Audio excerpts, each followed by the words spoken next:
All right, welcome in. You are about to be exposed to another edition of Not the Best of the Eric Zane Show podcast. Fresh shows coming back on Thursday, July 6th. Hopefully everybody will have their fingers and toes after the long holiday weekend. Don't forget, my Patreon is free. Patreon is free for 7 days. This is how this works. You go to patreon.com/Eric Zane. Essentially, I do the free show, which you're hearing right now. And during that, I try to drive some of you, as many as possible, over to the Patreon, which is no ads, listener-supported, ad-free Patreon. I put hours and hours of content up there each and every week, much more than I do the free podcast, and there's a variety of different shows. So it features Who Are These Zanes? Who Are These Freebeers? Soon to be Who Are These Justins? The Ben and Eric Patreon podcast, The Insane Asylum, Smarter Than a Former Drug Dealer Trivia, the Patreon bonus, the Lost Zane recordings. There's a lot. Holy crap. So this is what I do. I just spend my time podcasting. You can check it out for free. Go over there and root around for a bit, and that's what the freebie is all about. Patreon, patreon.com/Eric Zane. You will need to put a payment form in there because as soon as it hits 7 days, it's going to charge you whatever you signed up for, audio or audio-video live streams, $5 or $10. Okay, but if you cancel it before the 7 days, you're good. I don't even give a shit if you sign up and then cancel it. If you just want to hear me, do my thing, and then you don't want to run the risk of canceling them if you're that type, that's totally fine. I get it. Or if you like it, let it ride. Or sign up for the yearly. You can convert it to a yearly very easily, and I will take 10% off of the cost. In fact, I just had a nice person sign up for that. That would be, I don't know. Wish I hadn't done that. Here you go. Another edition begins of Not the Best of the Eric Zane Show podcast. I may have fallen asleep again. That's okay, though. We're on vacation time. Patreon bonus podcast has begun. Samaritan is powered by ice cream. I find that funny. I don't know why. Hi, Daisy. Hello, Angel Pie. What are you doing? What are you doing, big girl? Oh, yeah, she's just a big girl. She's fantastic. The first step, the first hurdle, albeit a small one. Do you work albeit into your repertoire from time to time? Albeit? On the whole morning drive WLAV thing has come and gone. I have cleared it, and I think anyone would have cleared it. It's quite simple. It's a conversation with the program director, the multi-talented Rob Brandt. He goes, "Hey, man, how you doing?" "Rob, how are you? It's been a long time." "Yeah, you're the first one on my list to call." The first interview is kind of like standard boilerplate questions. Why do you want this job? Things like that. And they have to ask these questions of everyone. So there's like dozens of people who have applied for this job. So I answered those questions. He goes, "You're the first person I called, man. Top of the list, top of the list." I go, "That's good. I guess that's okay." I mean, he goes, "Well, you're the guinea pig. I've never had to do this. Never had to replace a morning guy. So you're first." I go, "Okay." Got that done. I don't think you can screw this up. I think everyone gets this call, honestly. So there's like dozens and dozens of people that have applied for the job.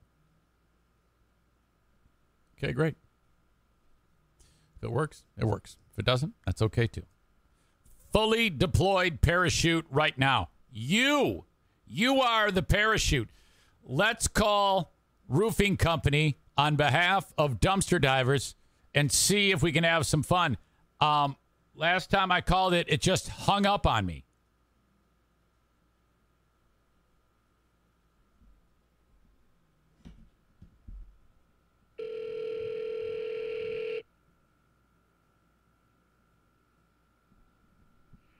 Next Day Construction. This is Kylie. How can I help you? Hi, do you guys do roofing work? Yeah. Oh, okay, good. I was thinking about, I'm looking around at a few companies that I could possibly tap into to get this job done. Do you do residential and commercial or what? What was that? Do you do residential, commercial? Yeah, we can do residential, commercial. Okay. All right. Yeah, I got a big job that I'm. What do I do about getting like an estimate or something like that? So we basically just have to take down a bunch of your information and then get an address and send a sales guy out to look at the roof. Nice. Now, when you do this, sometimes there's like a dumpster that would be needed, right? Yeah. Okay, to kind of like get rid of the old shingles. Yeah. So we would contact a company for that, and they would be the ones. Like, we would be in charge of getting the dumpster and everything like that. Oh, okay. So you handle that whole end of it. You would contact the local dumpster company. On a side note, I got some other demolition that I got to work, not affiliated with roofing. I just need a good, reliable dumpster company. Do you like know one? You need a good one? Well, yeah. In addition to this, I got some other work that I need done on my own. Do you know of a good dumpster company that I can trust? In the past, we have used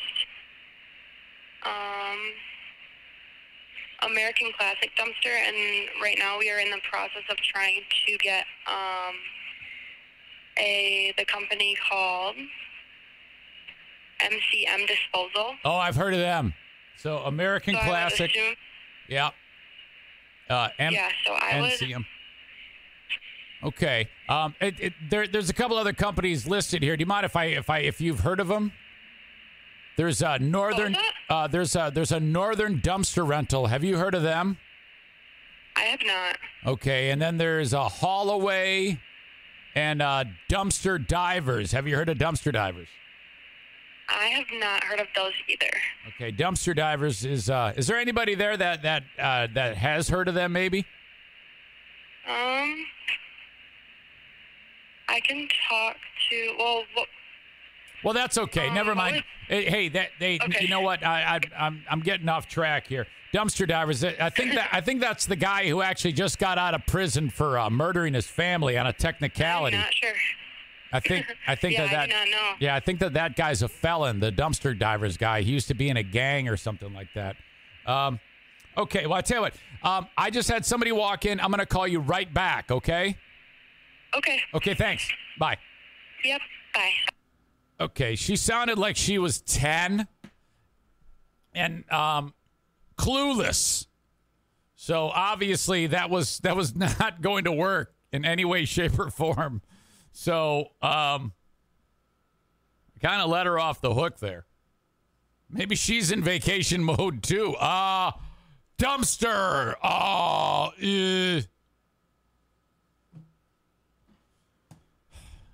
You could see where I was going with this. I was trying to get out the joke that Kyle had murdered his whole family. I should probably call him.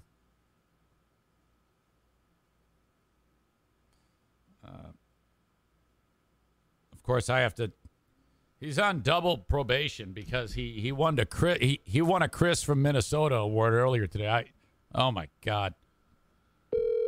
Not hack it.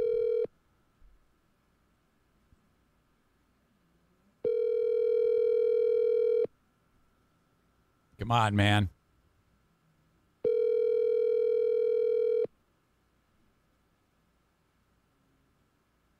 One more. That's it. Oh, that's a terrible start. No big deal. I'll talk to him later. Cryptocurrency problem. I don't know how many of you are into this. I know I'm not. I still do not understand, and I've actually tried to understand. I don't get it, and I don't know if I ever will. Let me try to encapsulate how I think this works. even saying it bothers me because I know it can't possibly be this. I don't even know where to begin. How is it something about mining and there's nothing really tangible that's actually mined, and then somehow there's a dollar value put on something that doesn't exactly exist. It's the same thing with these. It's all kind of muddied up in there. Cryptocurrency and NFTs, which is something that I've only known about for maybe a year. I've even heard of. I couldn't even tell you what it is. Isn't that like an image you get that only one exists? I don't know. But so I don't know how the fuck this is. And hang on a second. There's Kyle. Hey, hang on a quick second. Hey, how are you? Good, you? So I just called Roof Place. Oh, you did? Yeah. Now, the person who answered sounded like a child. So I could only get so far. And so I was talking about roofing, and then I said, so now do you set up a dumpster when the roofing jobs? She goes, oh, yeah, we contract the company. I go, oh, okay. Like, by the way, I'm actually looking for a good dumpster company. Do you recommend any? And she rattled off slowly a couple, but none were yours. And I go, what about this dumpster divers? and she's like, and she didn't know. She seemed really out of the loop. I mean, bad. So, oh, yeah? Yeah. And then she hadn't heard of you. And I go, well, is there anybody there that maybe has heard of him? And then I thought maybe that was going to tip her off. But she was like going, And I said, you know what? Now that I think about it, that guy who owns dumpster divers, I think he just got out of prison for murdering his family. So, I'm trying to put the illusion out there that you're some type of sadistic murderer who got out of prison on a technicality. That's hilarious. But I don't know how far I got because she seemed like she was, I hate to say it, but she seemed retarded. All right. Wait, you're cutting out. I was just going to say, she seemed like she was retarded.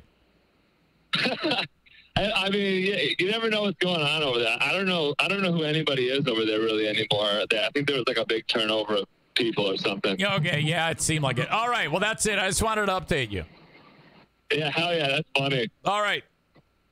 All right, see ya. Okay, see ya.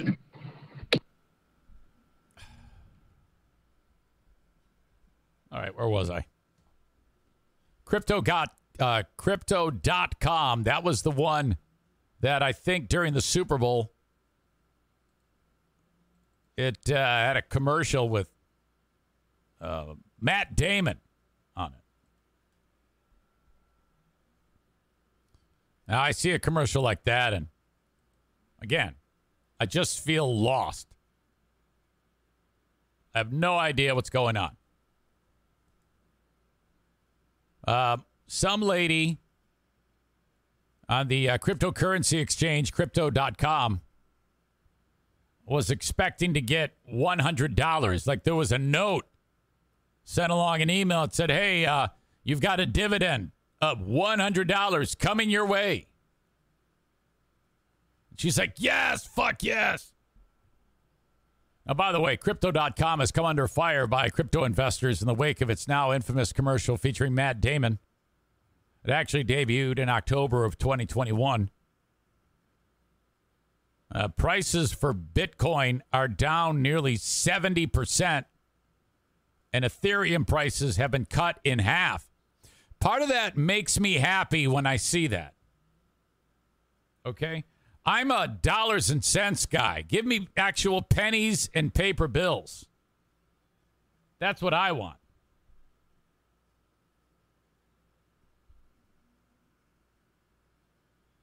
Matt Damon, since the ad emerged, now he's like, oh, fucking don't blame me. They just told me to talk about it. This chick was expecting $100. According to 7 News in Australia, the woman from Melbourne She got the payback in May of 2021. And then she opens up her bank to make sure that her $100 went in there. And they actually gave her $10.5 million. Boy, not hard to figure out why it's going in the shitter. If they want to give somebody $100 and they end up giving her $10.5 million. The woman's name is Thevamanagari Manavel. Her first name is Thevamanagari. That's an incredible name. I just like saying it. Thevamanagari Manavel. She went ahead and bought a mansion. It's not a mansion. It's a $1.35 million home. She bought a 5-bedroom home for her sister. Her sister's name is Thilagavanthi Gangadori. I didn't know Australians had such fucked up names. Crypto.com found out about it 7 months later. They're like, hey, what the fuck? Can you believe it took them that long to figure that shit out? 7 months later. So they're like, we need our money back. And she's like, well, I got some of it, but I don't have all of it. I just bought a home. And they're like, fuck you. Crypto has taken legal action against both of them.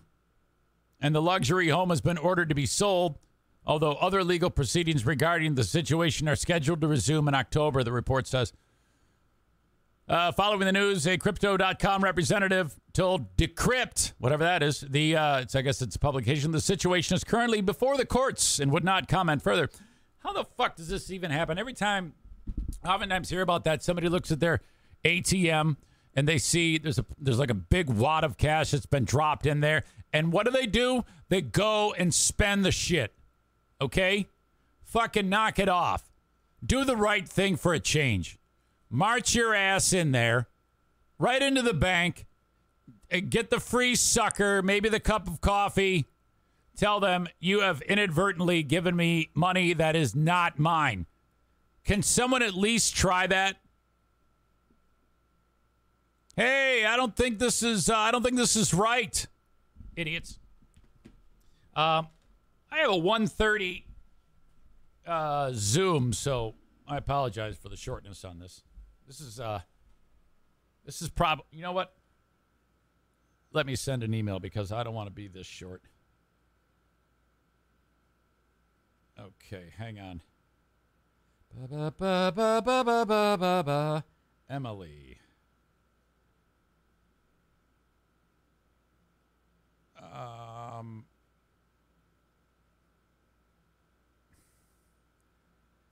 Actually, I can't even make the 1:30, period.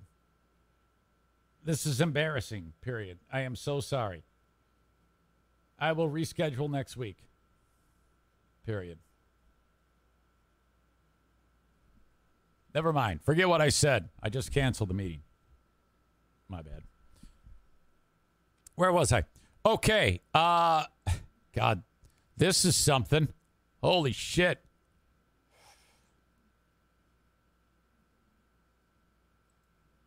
What you're about to see, this is a very common piece of equipment. You'd find at any airport. Plane lands. This door opens up. This conveyor belt on wheels rolls up. It's a baggage loader. The conveyor runs. Somebody's in the plane setting the bags on there. They roll down, goes onto the cart. Baggage handler drives it in, and off you go. All right, so this is a lot of moving parts on this conveyor. You see it doing its thing. This is Germani Thompson. She's holding this basketball, young lady. She loves playing basketball. Really good. I think she plays college ball or did at some small schools. And, job is at the airport. And she is the one who, when the bags roll off of that conveyor belt, she grabs them off of there and puts them onto the cart. Okay, you follow me? Simple.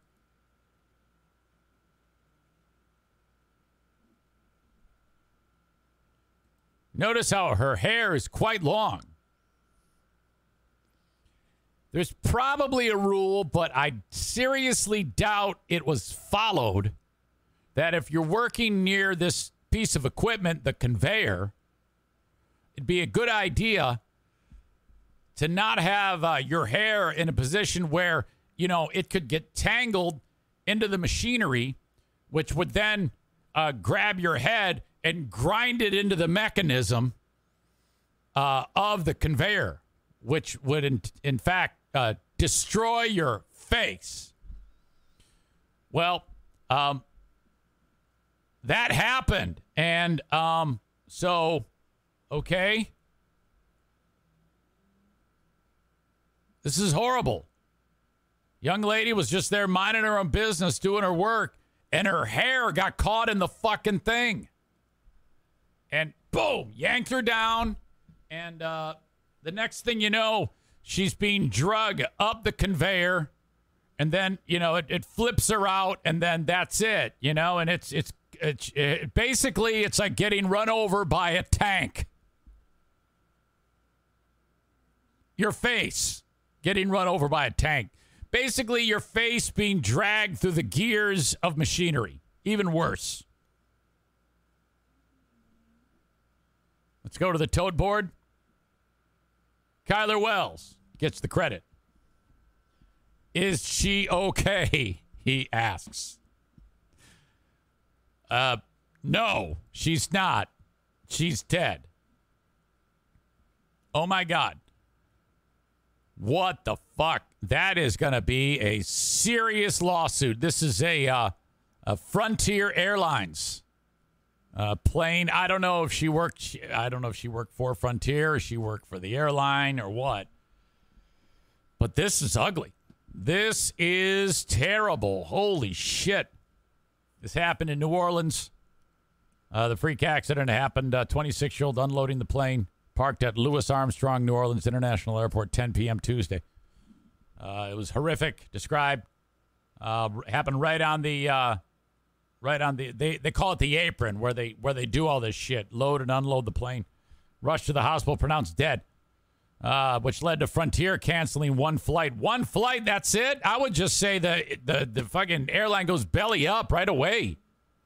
I mean, can you imagine being the guy that has to clean that fucking baggage loader at that point? It's like, oh my God. What an absolute terrible tragedy.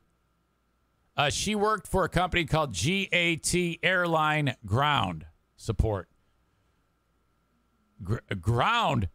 Her face was ground. It's terrible. What an asshole. We are heartbroken and supporting her family and friends the best we are able to, said GAT CEO Mike Huff. They're so sued. Holy shit.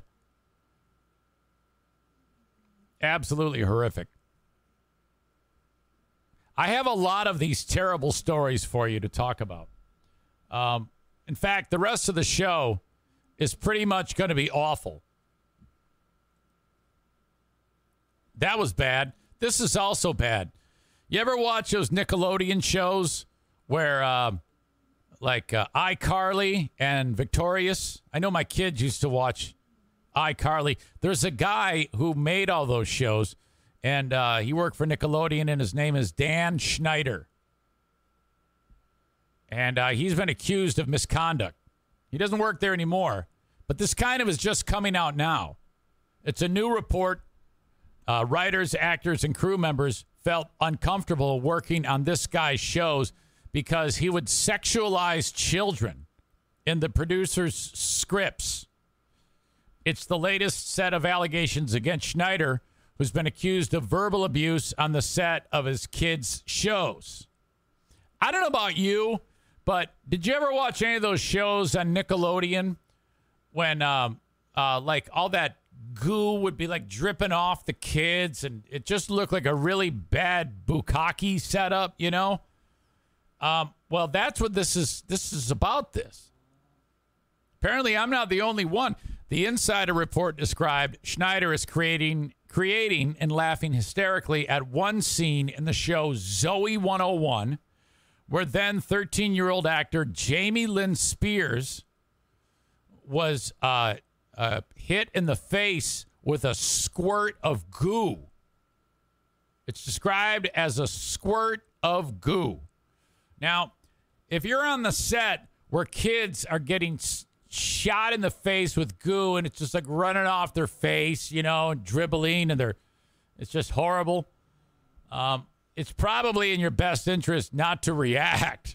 If you go, oh yeah, even that. I mean, that is horrible. Actor Alexa Nicholas, Spears' co-star, who recently protested unsafe working conditions at Nickelodeon studio in Burbank, California. Here she is right here. Audio, check. Video, check. Yes. Yes, please. Thank you. She's older now. Hi, everyone. So, Eat Predators is here at Sickelodian hosting Slime Time Live. That's sweet. Sickelodian works. Woo! Oh, God. Rest in peace to your ears. Holy shit. Come on. What the fuck just happened? Yes, please. Thank you. Hi, everyone. So, Eat Predators is here at Sickelodian hosting Slime Time Live. Woo! All right. So, do you want to go down the aisle of slime? So first we have here a trigger warning for Nickelodeon, because Nickelodeon's a trigger warning in general, but also we're about to talk about some deep thoughts. So trigger warning before we begin. Okay, who's that? And then, so first question here, how many NDAs from Nickelodeon? Because we've been hearing a lot about NDAs in general in these corporate situations, and we're a little bit concerned because how can we as the public help if we don't know what's actually happening in there? So we believe that silence is... All right, I can't take it. You have to watch it on your own. So she's protesting. She was on the set where Jamie Lynn Spears got blasted with a big wad of goo. Now you're thinking, oh, big deal, you know? I mean, as long as nobody didn't say it, as long as people were like a little low key about it. But that chick that you just saw on the video, Alexa Nicholas, she described hearing one of the cast members say, it's like a cum shot. Alexa Nicholas said, we're talking about a minor. I think Jamie was 13 years old, and they're squirting stuff on her face to make it look a certain way. Now, I mean, had the guy not said, it's like a cum shot, and if it was like orange or blue or green, all right, I guess. I need to know the color. I need to know first. Hell, maybe it was actual jizz. I don't know. We don't know that. It may have actually have been semen. Been a lot of semen talked about on these last two shows. Insider reported that a person close to the producer clarified that the goo was akin to Nickelodeon's slime. So they say. I'm going to go out on a limb and suggest that it actually was a man's semen that was dumped on her. One unnamed writer said Schneider openly stated he didn't like having female writers in the writer's room despite making girl-led shows, and that he created a maddening, disgusting, controlling little bubble. Well, that's okay. I do that. I wouldn't mind that. The report noted that Schneider allegedly asked two female writers on The Amanda Show and other female colleagues to massage him. Ugh. A source close to Schneider said he regrets asking for massages and agreed it wasn't appropriate. Now, this is the guy here. It's the dude in the middle, this fat fuck with the bad haircut. Okay, so now I absolutely believe, here he is with Kenan Thompson and whoever the fuck this guy is. After seeing this guy, yes, he did ask for a massage, and it probably was his semen that they used, because he just looks like the type that would do something like that. Let's see. The report noted that Schneider allegedly asked 2 female writers for the massage. Schneider is also alleged to have asked for skimpier outfits for the girls in his show Victorious, and having one female actor, Daniela Monet, film what she described as a sexualized scene featuring her eating a pickle. God. Last year, the New York Times revealed Nickelodeon had decided to part ways with Schneider after her investigation found he was verbally abusive to coworkers. Well, again, I cannot say that is a bad thing. There are times when coworkers need to be treated poorly. We all know this. The latest allegations come just weeks after former iCarly actor Jeanette McCurdy's memoir, I'm Glad My Mom Died, described the creator. She wrote a book called I'm Glad My Mom Died. Described the creator, who is believed to be Schneider, pressuring her to drink alcohol while she was underage. McCurdy also claimed she was offered $300,000 to never publicly discuss her time at Nickelodeon, specifically while working with the creator, or this guy.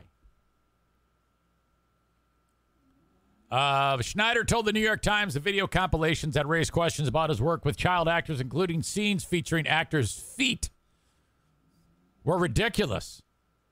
Now, I'm into feet, but I'm not into kid feet. It's got to be old women's feet. So I know what you're thinking is, no, it's got to be an old hag foot with corns and bunions. The comedy was totally innocent, he told the newspaper. Schneider's production company was reached out to, which referred to a statement, blah, blah, blah, blah, blah, blah. Just the fact, though, that the accusation that the kid, 13-year-old Jamie Lynn Spears, hit in the face with a squirt of goo and some asshole said it's like a cum shot. Fuck. Come on, man. Jesus.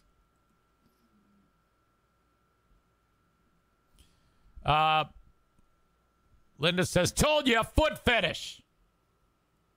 That's a terrible... Foot fetish is like a sinister sound. It's just a part of the human body. You could I like a person's feet. I like a person, whatever. It's the foot. Who cares? It's the base of the human being.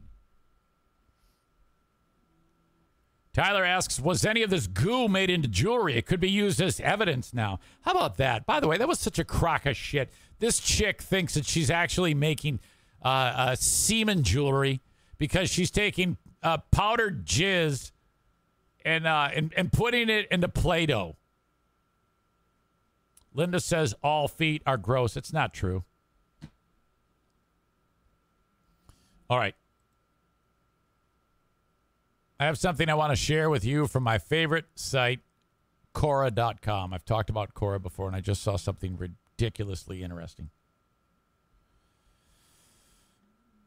The question was asked, if humans suddenly disappeared, what would happen to the planet? This is incredible. Just a few hours after humans disappear, lights around the world will shut down. Within 10 days, I hate this part, pets and farm animals will die out due to starvation and dehydration. Fuck. Look at it. They actually show pictures of dead cows and dogs wanting to be let out. Then it says, a few weeks later, those adorable small dog breeds will no longer exist as packs of bigger dogs hunt them down and take them out. So that they show what appears to be like a bulldog, an English bulldog. An English bulldog is not capable of hunting anything unless they're suggesting that's the one being hunted. Well, if they're all dead, how are they going to hunt? So, whatever. How about this? A month later, cooling water at nuclear power plants will evaporate, leading to a series of explosions much stronger than Fukushima and Chernobyl disasters. Never really thought about that. After a year, the sky will light up with thousands of objects we've put in the Earth's orbit as they come crashing down. I thought they'd just stay up there for years. We have to keep them up there? A quarter of a century after man's disappearance, 75% of the planet's paved city streets and sidewalks will be covered in vegetation. That is cool. It just takes it back. Cities like Las Vegas and Dubai will be smothered in the sand as the desert takes what belongs to it. Oh, my God. After 300 years, metal constructions like the Eiffel Tower and steel bridges without maintenance will crumble to the ground. Swamps that once covered large parts of the world will reappear. The only evidence of man-made buildings after 10,000 years will be stone constructions, which can last several 100,000 years. Did you ever think that in the lifetime, in the amount of time that the Earth has been the Earth, that there was once an entirely different civilization that was here, just like the one that we have right now? And then there was a resurfacing of the planet, which obliterated everything and made it so it all started over, you know? And there's absolutely no evidence, not even a trace of that existence that I described. Have you ever wondered about that? That's the imponderable stuff that keeps me awake at night. That's my brain in action.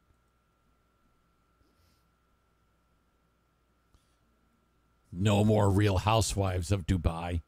Is there a thing? Chris, referring to the vegetation on the paved surfaces, that's my driveway currently. Oh, my God. I'm right there with you. Kenny adds, sometimes it's awesome to see scenes where nature takes over everything, old, abandoned areas, etc. Yeah, it is cool. I admit that. That is cool. I'll actually see some of that this weekend. Up north. Fear Bunker North, it's so silent. Pitch black. You can see the arm of the Milky Way. Oh, fantastic. Okay, pause in the action on Not the Best of the Eric Zane Show podcast to remind you about the amazing sponsors that help make this show go round. Johnson Carpet One Discount Outlet. The home of Kent. Drop the E, add a U. Quite easily, the lowest price for all types of flooring that exist in the world today. The best brands, the best styles. If it's on the floor, they have it. They're in Granville, Michigan. If you're on Chicago Drive, there's a Little Caesars there. You can't miss that. It's right behind it. It's an ugly-ass building. That's why they put it behind the Little Caesars. You can miss it if you're not careful. Pull in there, have your dimensions, have a vehicle to get your shit home, and then off you go. When you mention my name, you get an additional 10% off. All right? Johnson Carpet One Discount Outlet. Thank you. Love my friends at Irvine's Auto Repair, Grand Rapids Hybrid and EV. Oh, yes. What a bunch over there. Thank you so much. If you need your vehicle repaired, you have to call upon Irvine's, ER Vines. As always, don't just take my word for it. Their litany of Google reviews saying positive things, spectacular, and they display them prominently at the top of their webpage. Veteran, lady, family-owned, Irvine's Auto Repair, Grand Rapids Hybrid and EV. Thank you so much. Okay, so I brought up one of my HelloFresh meal kits. Up north, everybody's roughing it, you know, hot dogs, hamburgers. And I busted out the HelloFresh pork tenderloin meal kit, and I served it up. I prepared it perfectly because I read the instructions, which are so amazingly simple to follow. And I plated and served an amazing pork tenderloin dish to my father and my stepmother and my wife and myself. And everybody's looking at us like we're glamping. Holy cow, it was awesome. And I want you to try HelloFresh. The audience members that have reached out to me and said, you were right. This thing is amazing. HelloFresh, the absolute best. The meal kit shows up at your door, and everything you need is inside of it. You don't have to buy even one ingredient. It's all there. All the instructions are simple. This is fun. If you have someone in your house who likes to prepare meals with you, or even if they don't, They're going to love this because it's so fun to combine forces, husband, wife, kids, bring them all into the mix and have a great time preparing amazing meals with HelloFresh. Now, you can get 16 meals free just by doing this exact thing. Go to HelloFresh.com/Zane16. That's HelloFresh.com/Zane16 and use code Zane16 for 16 free meals and free shipping. Oh my gosh. HelloFresh.com/Zane16 and then use code Zane16 and you can get just that. 16 free meals plus free shipping. Try it out. I swear this will not let you down. You will love it so much that you will sign up again and again and again. And let me know how it goes. Send me an email, eric@ericzaneshow.com.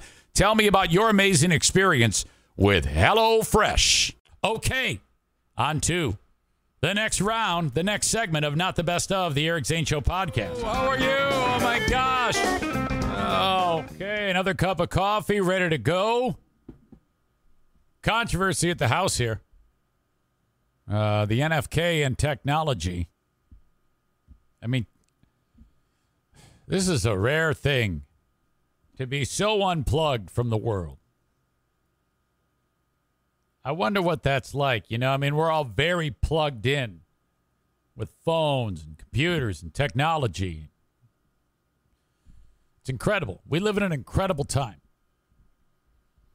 If you're the NFK, my dear beloved brother-in-law, the NFK, time's kind of stood still for the longest period of time. This is what made him into Brooks from Shawshank. When he was living with the other half of the Doobie Brothers, neither of them have jobs. Kevy collecting disability, Social Security, and believe it or not, he has a pension along with his brother, the dearly departed David, who died just over 2 years ago. Still can't believe that. Oh, my God. They didn't have any TV, nothing. Nothing. They didn't have over-the-air TV. He would sit in a chair for 14 hours a day and then go to bed. Think about that.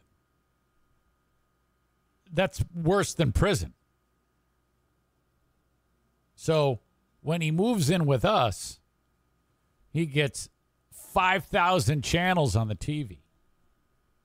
I'd sit in the fucking chair all day, too, and watch TV. And, you know, he doesn't move well, the disability with the legs and the epilepsy. Mitch says, did you go live on Twitch by accident? I believe I did. Now I'm going to go off of Twitch. Sorry, Twitchers.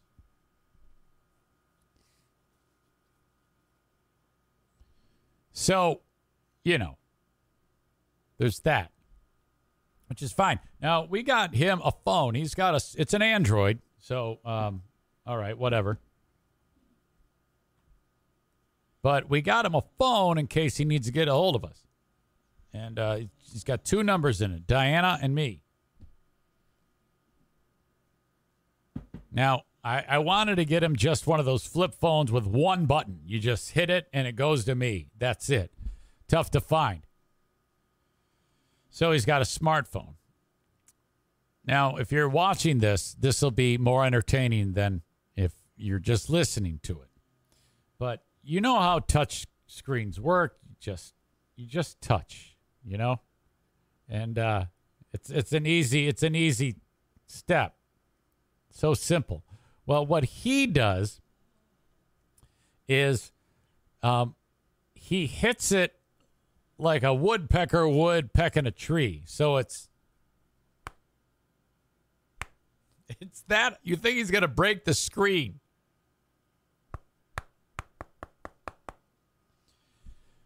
And maybe that's his problem because the phone's not working. Now, he's never really called us. It's there in case of an emergency. So when we leave for this past weekend, I go, Kevy, let's make sure the phone's up and running.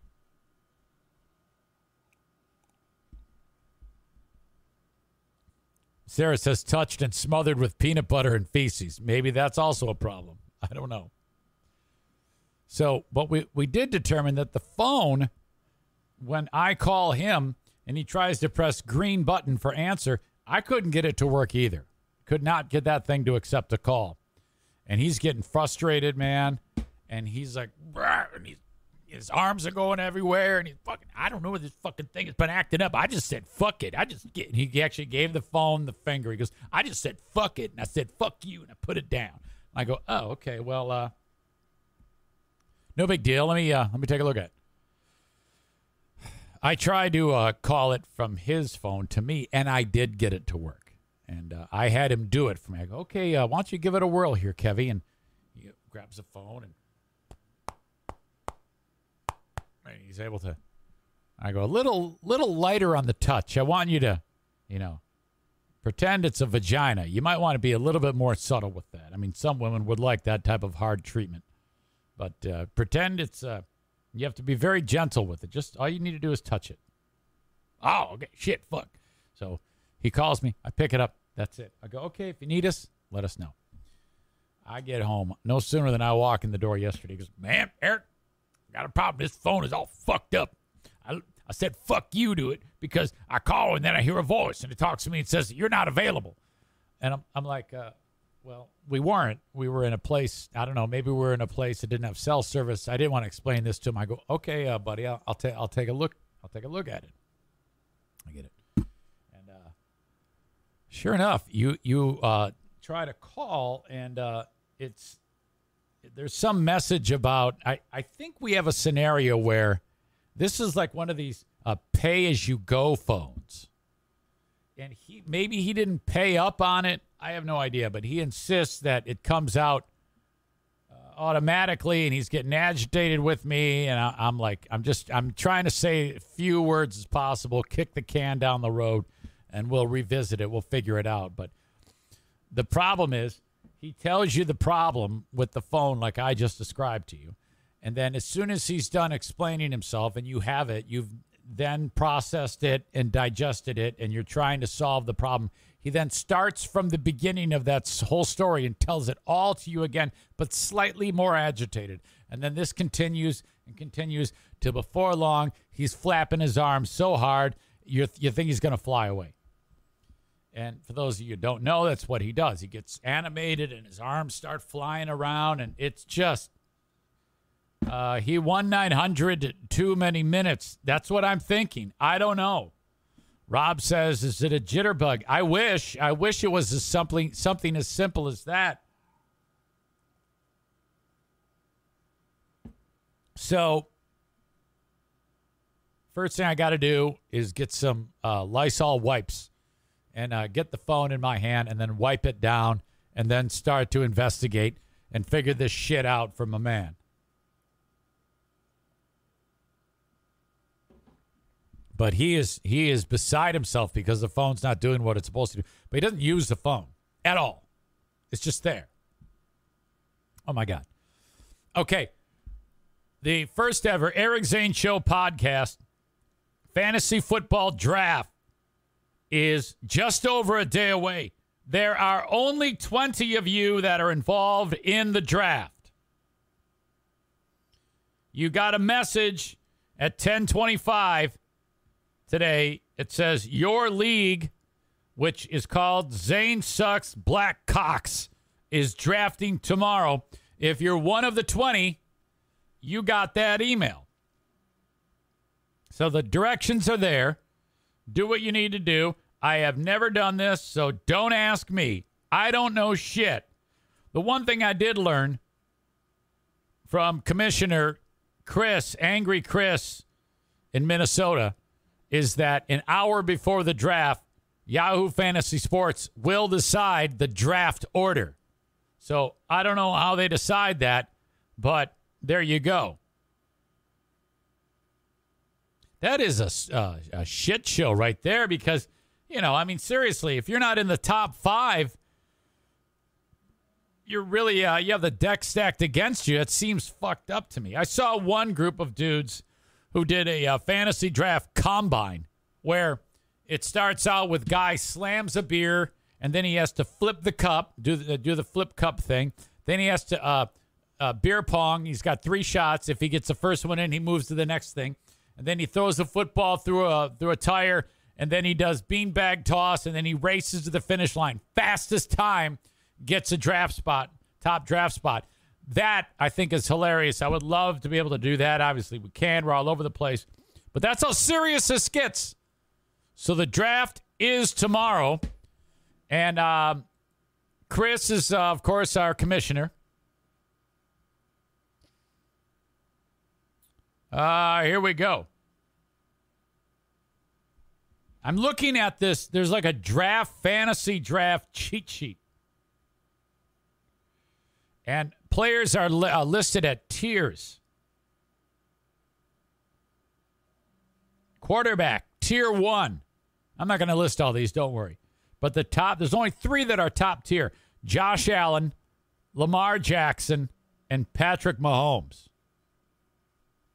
Tier 2, Kyler Murray of the Cardinals, Justin Herbert from the Chargers, Jalen Hurts from the Eagles.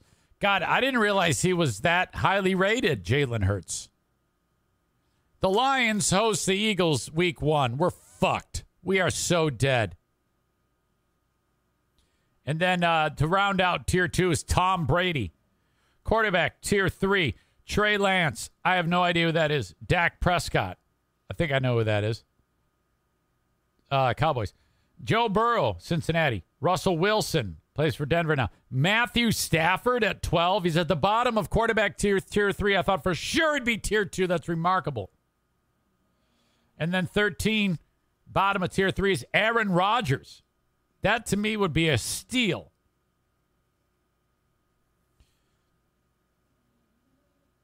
Jared Goff is the 24th overall quarterback. You know who's ahead of Jared Goff? Deshaun Watson. Can you imagine being the idiot who picks Deshaun Watson over Jared Goff, who can't play the first 11 games of the year? I want to know why Deshaun Watson is so low. He's an excellent quarterback. Did they make him low just because he raped like 1,000 women? Or assaulted 1,000 women? I would say Deshaun Watson is as good or better than Trey Lance, Dak Prescott, Joe Burrow, Russell Wilson, Matthew Stafford, Aaron Rodgers. Rule of thumb, don't take a quarterback in the first round at least. Why?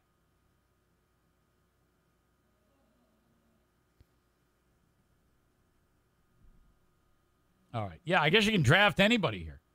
A lot of these players, I don't know who they are. I have no clue. I'm just going to try to draft the highest player in the highest tier available. Somebody asked if we're going to put the draft on live. I don't know. I don't know how to do that. Again, learning curve. I'm not the commish. So we'll see. If it's there, it'll show up. You'll see it. You'll be notified. I'll post it. The draft comes up tomorrow at 7 p.m. Eastern time. Unless you're a dumbass like Kyler and you don't know time zones. Okay. My local Burger King that I'm going to call, there was an incident where, holy shit, this was another deal where workers are just assaulted by assholes. But this asshole's so stupid that he beat the shit. He went in, okay, he didn't like what was going on and through the drive-thru. Chick hands him the drink, and he slaps the drink out of her hands. All right? And then he wants his drink, and she goes, well, it's outside. It's the cup's right there. You just knocked it out of my hand. He goes, fuck that shit. He comes in. He jumps the counter, gets another cup, starts pouring himself a drink. He starts making a mess, throwing shit around. And the next thing you know, he assaults one of them. And so then the Burger King cavalry shows up and tries to kick this dude's ass. So what does he do? He starts swinging crazy, and they're all chicks. And he starts kicking the shit out of all these women. He punches this one chick right in the fucking face, and her jaw goes, breaks her jaw, and her teeth go flying out like Mitch Callahan. And then he cold cocks another chick right in the head. and he hit her so hard in the head that her forehead split, okay? Split and cracked wide open. She looked like a hot Zaniac woman. So that all happened. This is incredible. So audio, check. Video, not yet. Of course, fuck that up every time. Check. Kind of. Is that right? What is that? Here you go. This is how it unfolded at the Burger King. This is known as Ghetto Burger King, too. So there's always trouble going on there. Girls injured in a brawl at Burger King. The girls work at the BK on 28th Street in Wyoming. Tonight, they are recovering after Wyoming police say what's interesting about this is this dude that you see right here. Angry customer assaulted them, targeted this guy. They found this guy, and they interviewed him, and he's like, I didn't do shit. Investigator Susan Samples talked to one of the teens and the customer who allegedly beat them. It's just crazy to think about, this happened. This lady here she's 17, and the chick who got her jaw broke is only 15. 17-year-old Isabella, a manager at the Burger King, never imagined she'd need 11 stitches at the end of a shift. I just want it to be known like this guy did this, and he needs to get put away for this. He was drive-through customer David Zambrana, who said he had asked a worker to wipe down his cup, but thought they took too long to do it and was afraid then to drink it. He admitted he slapped the drink out of the employee's hand and went inside to get another cup. So I said, I'll come inside. I want to get my own cup. And they said, go outside and pick it up off of the floor. You basically slapped it out of all of our hands and were very rude to us. So, what do you want us to do about it? I proceeded to say, all I want is my cup, so I get out of here. What the hell? Okay. That's a bummer. I don't like when that happens. Okay, hang on. For crying out loud. Clown show. Hang on. Let me refresh the stupid thing. This guy doesn't look intimidating. You know? He doesn't look like at all like the guy in the video that you're in the still picture. He looked a little bit more intimidating then, but this whole thing is messed up. It's like his word against hers. Theirs. Okay, I'm going to pick this story up, I think. Audio, check. Over the counter, grabbed my cup, hopped back over the counter, and proceeded to get my pop. That's when Zambrana said the workers began antagonizing him, recording on their phones. Frustrated, he said he threw his drink on the lobby floor and claimed employees started throwing drinks at him, too. Zambrana said he tried to run for the door, and Isabella said she tried to lock it after him. That's when things escalated, and the stories diverge, with both sides claiming self-defense. He had body slammed me, picked me up, and then threw me, and then everyone came running. And then he started beating up my coworker. I definitely wasn't the aggressor. Okay, you broke a 15-year-old's jaw and busted her teeth out. You split open the head of a 17-year-old's. I think you were the aggressor. The video will show me running, trying to flee from these minors. Still, Zambrana regrets throwing drinks and is sorry, he says, that anyone was injured. But what about jumping the counter? Zambrana claimed he was no threat. Okay, but how could they know that? I mean, you jumped over the counter. How could they know that you weren't there to hurt them? Because it was quick. You hop over the counter, you reach for a cup, and hop right back over. This was his final punch. What an asshole. He punched me in my forehead, and his wife came out the car and said, "What are you doing? Get in the car." Susan Samples reporting. Wyoming police said it was the customer who was aggressive and assaulted the juveniles. We are told that the 15-year-old employee will need surgery for her broken jaw. Jesus GoFundMe Christ. has been started to help the teenage victims. You can find that inside this. By the way, I checked that GoFundMe last night. It was at $90. I hope it's gone up. Oh, $310. Oh, gross. Dear God. Here's the kid's busted teeth, I guess. Son of a bitch. All right, this is terrible. I've got the number of the Burger King. I definitely want to call that, but I wonder if this guy, David Zambrana. Hello? Hi, is David in? ¿Quién es? My name is Eric. Who? Eric. No, he's not here. Okay, is this Mrs. Zambrana? Just a minute. Okay, thank you. You said, and who are you? My name is Eric Zane. I host a podcast. Hello? Hi there, how are you? Hello? I'm good. Who's this? Yeah, I'm sorry to bother you. My name is Eric Zane. I host the Eric Zane Show podcast. Oh, my God. What a terrible thing that happened the other day. Is everybody okay? Oh. I thought I could reel him in with the old Eric Zane charm.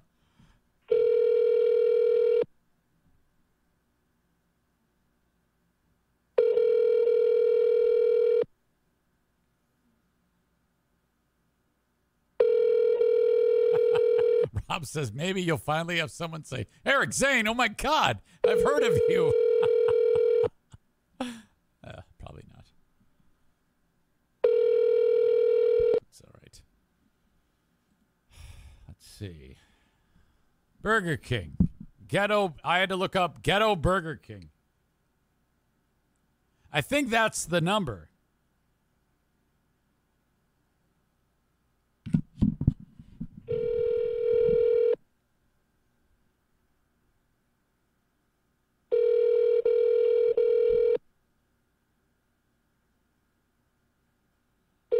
Middle of lunch rush. Some assholes calling. It's probably a bad idea. This is not going to work out. You never call a restaurant during lunch rush.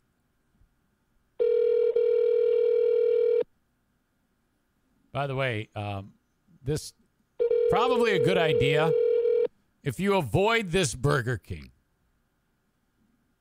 This Burger King is in the shit.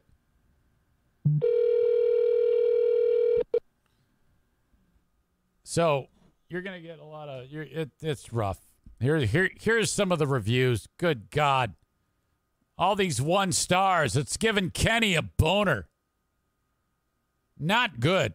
If out of 612 reviews, you're only averaging 3.2. That's rough. That is not great. All right.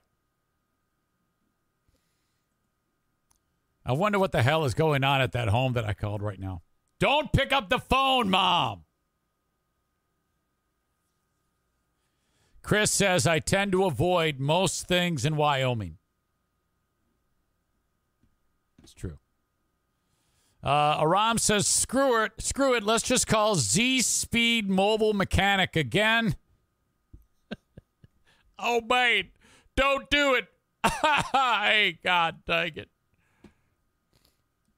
Aren't you supposed to, Kenny, aren't you supposed to be watching Better Call Saul? And by the way, I don't know how far you are into season 5, but you realize you're in the middle of being exposed to the, Megan says, ouch, Irvine's is in Wyoming.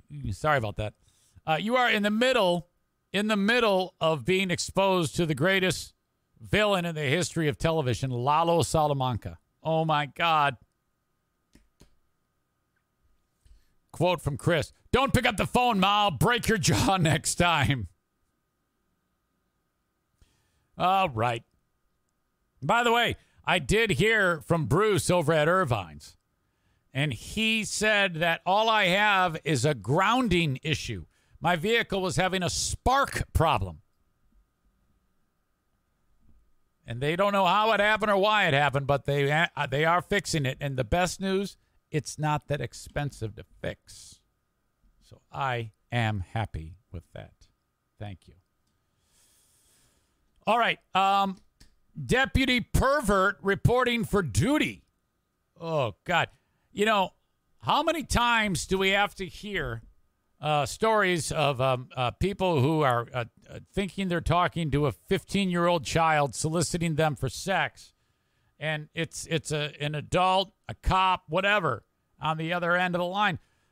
There's a dude in the Detroit area who went on an app, I think it's called a Whisper app, and created an account of a 15-year-old girl and just waited. And it wasn't seconds after he started that people were soliciting him for sex. That's how screwed up this is.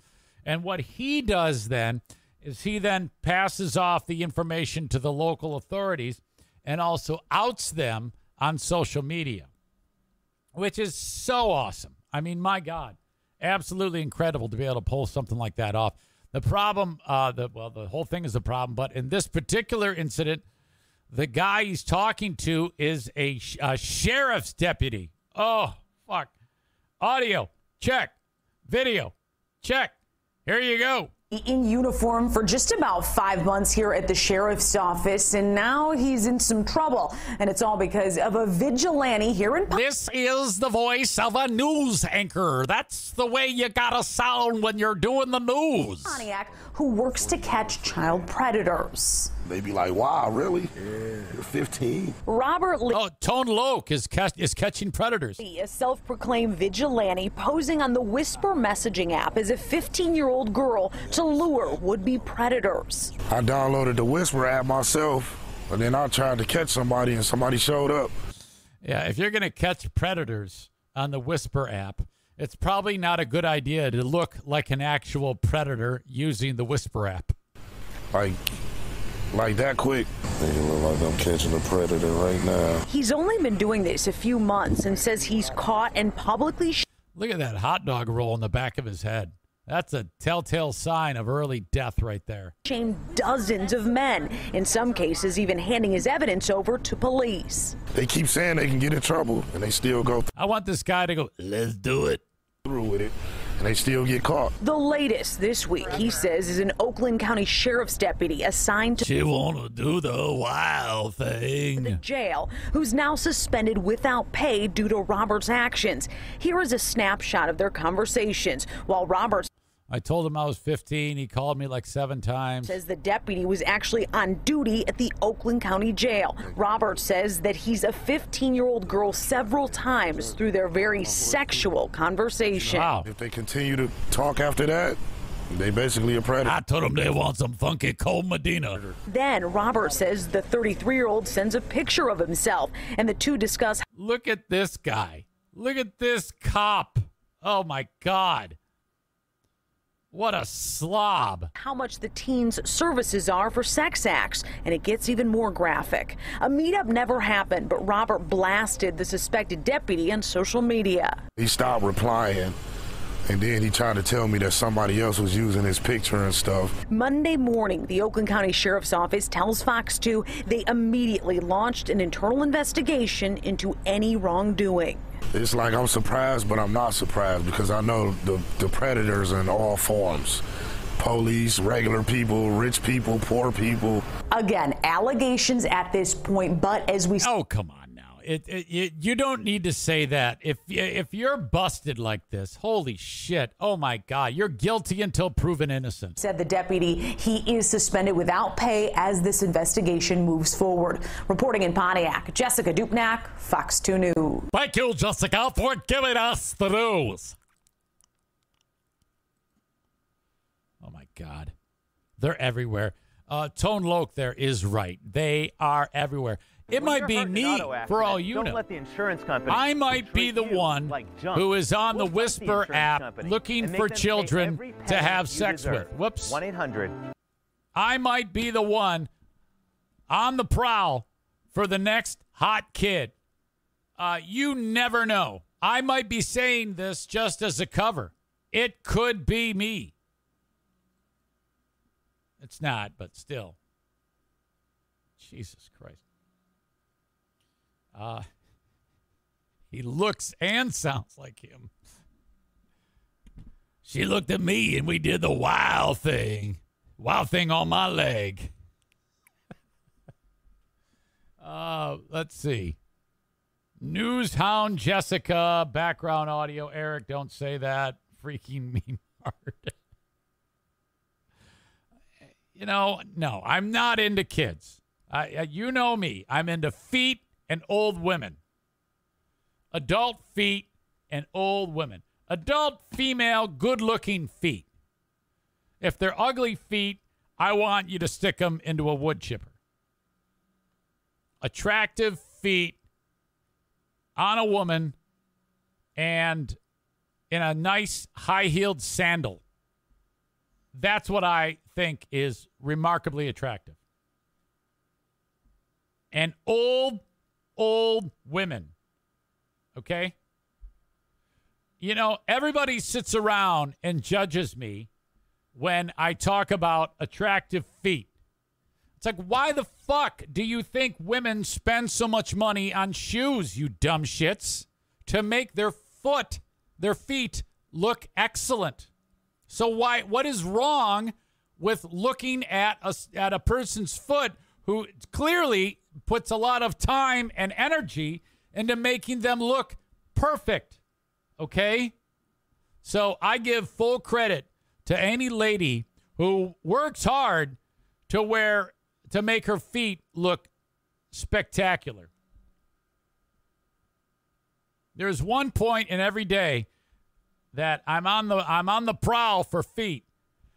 And that is, what is the name of the chick on the Today Show? What the fuck? She does the weather when Al's not there. So I'm looking. If they say, well, hey, Al's not in, it's now time for, what is her name? Fucking A. She's as pretty as a picture. She's a little young for me, though. She's in her early 40s. She just had her third kid. She's married to a nice guy. She's fill-in meteorologist. God, what is her name? Dylan Dreyer. Oh, my God. Shit, yeah. Oh, God. Oh, she is ridiculous. Smoke show. Hold on. Dylan Dreyer dress. She always wears these adorable little dresses. Just a cutie patootie. Just above her knee. Oh, so classy and sweet. Okay, here you go. Dylan Dreyer. That is Dylan Dreyer.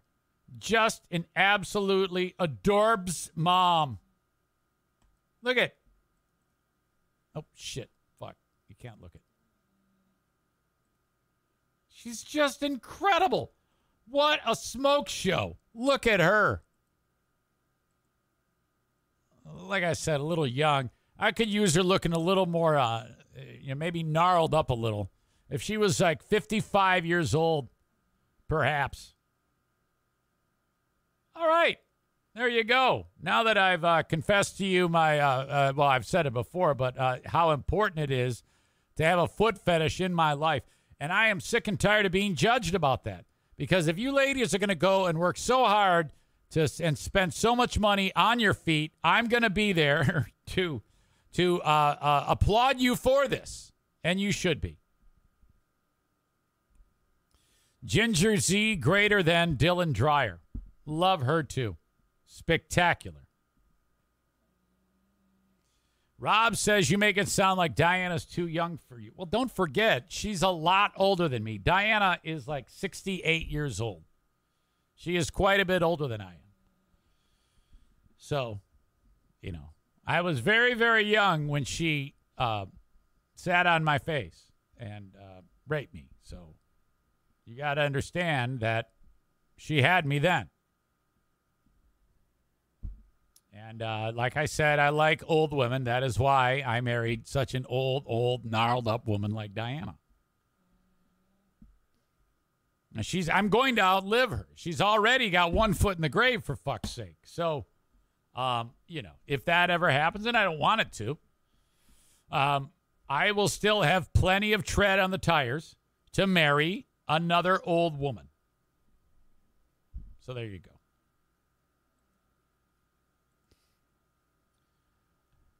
Kyler writes, the Pooh Bear points absolutely diving today. Rob, no need to be gross. with the comment, she liked that feeling of your nose up there. You know, comments like that, well, I guess we'll keep you in good standing, frankly. Kenny says, I'm totally sharing this link with Diana in a few minutes. Hey, it's okay. I'm not doing anything wrong. Okay? Aram says, will the other woman take better care of Benny? Well, let's fucking hope so. For fuck's sake, I was so pissed off about that. That was the worst. Jesus. Let's see here. Half the damn stories I wanted to get to, I'm not getting to. The draft, deputy pervert reporting for duty, the Burger King brawl. You said Diana was gnarled up and 68 years old. What? That's not true? How do you know? Hey, folks, taking a break on Not the Best of the Eric Zane Show podcast to remind you that I do cameos. Cameo.com/Eric Zane. Go there and see the work that I've done in the past. They're $20. They're cheap. They're fun. And you are the boss. You tell me what to do. So whatever you want me to say, I'll say it on Cameo. Unless if it's crazy racist shit. Thank you. God bless Sarah Honda Granville. Online at sarahhondagranville.com. SERRA Honda Granville. Test drive a brand new Honda today at Sarah. Oh, my God. The line of cars that they have are so spectacular. Just the greatest gadgets and fun stuff you can find in a car. Just absolutely awesome. Go there, ask for Brian, and test drive a Sarah Honda. That sounded weird. Test drive a Honda today at Sarah Honda. They also have an absolutely huge selection of certified pre-owned vehicles, which are like new at Sarah. If poverty's your thing, they've got the budget row in the back. So there you go. Sarah Honda Granville. Online at sarahhondagranville.com. My man Mario from the Mario Flores Lakeshore team of Van Dyke Mortgage invites you to call upon him. Number one in America for a reason, and that's really fantastic. Here I am, my little Ham and Egger podcast, and I have the number one mortgage team in the United States. Certifiable. Proof. 231-332-6505. NMLS number 3035. Yeah, I don't give a shit who you call on, like, you know, your cousin or a person you know, someone you've worked with in the past. I get it, you know? But just try Mario. Include him in that mix. Have a conversation with Mario. 231-332-6505. Also, hello to Rick from TC Paintball. Absolute legend. Summer marches on. Gather up the neighborhood kids and go to TC Paintball. Now, some are going to be like, you know, I don't want my kid to get hit by a paintball. Leaves a mark. It will. It really will. So do this for me. Book a party with the low-impact weaponry. That way it doesn't hurt, doesn't leave a mark. The kids experience paintball. They don't have a negative experience. It's awesome. They will have so much fun. It's like living a real-life video game. So get the kids out of the house and away from the stupid video games. Get out on the outdoor playing surface of TC Paintball and have fun. They are online at tcpaintballgr.com. All right. Rolling on with another segment on Not the Best of the Eric Zane Show podcast. Hello, friends. Welcome to the Eric Zane Show podcast. Patreon bonus. We'll try to get Bill in here. See what he's up to. After the calling his show. I mean, it was quite a thing. The fact that he was like, "Are you Team Cade or Team JJ?" And I don't give a shit about any of that. I'm Team Alex Orgy. Oh my God, sports people are humorless. Now he's probably not going to pick it up. You know how it is with Bill.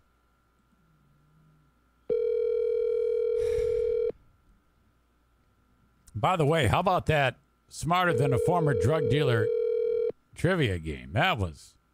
Don't give it away in case somebody hasn't watched. Hey, Bill. Your call cannot be completed as You always get the weirdest shit when you call Bill. I can't tell you how many times that's the only person that I can call and possibly hear that message. When's the last time you heard that one? That's like something you would get when you use like a landline telephone. You remember when you were a kid, you could only call like California long distance after like midnight, after a certain time, because it was... See, this is so fucked. That's twice now I've called him. What's next? Am I going to hear the emergency alert system?